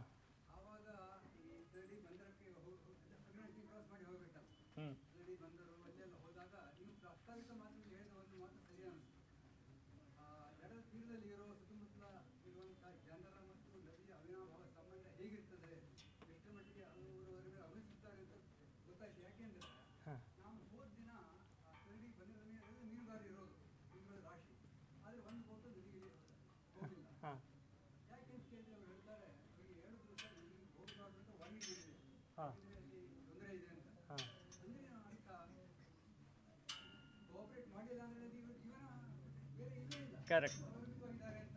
ಹೌದು, yes. Thank you sir, thanks for coming. ಮೊದಲೇ ಸಹನಾ ಅವ್ರು ಹೇಳಿದಾಗನೇ ಇವತ್ತು ರಾತ್ರಿ ಇದರ ಇಂಗ್ಲೀಷ್ ಅವತರಣಿಕೆ ಯೂಟ್ಯೂಬ್ನಲ್ಲಿ ಪ್ರೀಮಿಯರ್ ಆಗಲಿದೆ. ಅಂದರೆ ಮೊದಲ ಬಾರಿ ಅದು ಸ್ಕ್ರೀನಿಂಗ್ ಆಗಲಿದೆ. ಪ್ರೀಮಿಯರ್ನ ನಾವು ಕೂಡ ಆ ಒಂದು ಸಮಯದಲ್ಲಿ ಯಾರ್ಯಾರು ನೋಡ್ತಾ ಇರ್ತಾರೋ ಅವರೆಲ್ಲರ ಜೊತೆ ಕೂತ್ಕೊಂಡು ನಾವು ನೋಡ್ತಾ ಇರ್ತೀವಿ. 10 ಗಂಟೆಯಿಂದ ಇಂಗ್ಲೀಷ್ ಅವತರಣಿಕೆ. ಫೆಬ್ರವರಿ 2ಕ್ಕೆ ಅಂದರೆ ಬರುವ ಶನಿವಾರ ರಾತ್ರಿ 10 ಗಂಟೆಗೆ ಕನ್ನಡ ಅವತರಣಿಕೆ ಯೂಟ್ಯೂಬಲ್ಲಿ ಪ್ರೀಮಿಯರ್ ಆಗಲಿಲ್ಲ. ಅಷ್ಟ ಮೇಲೆ ತಾವೆಲ್ಲ ಬೇರೆಯವರಿಗೆ ಕಳಿಸ್ಬೋದು, ಅದನ್ನು ಇನ್ನೂ ಹೆಚ್ಚಿಗೆ ಹರಡ್ಬೋದು. Thank you. ಅದಕ್ಕೂ ಮೊದಲು ಒಂದು ಮೆಮೊರೇಬಲ್ ಆಗಿ ನಮಗೆ ಗೋಖಲೆಯಲ್ಲಿ ಈ ಒಂದು ಸದವಕಾಶವನ್ನು ಕೊಟ್ಟಿದ್ದಕ್ಕೆ ಗೋಖಲೆಯ ಎಂಟೈರ್ ತಂಡಕ್ಕೆ ನಮ್ಮ ಅಘನಾಶಿನಿ ಟೀಮ್ ಕಡೆಯಿಂದ ಹೃತ್ಪೂರ್ವಕವಾದ ವಂದನೆ.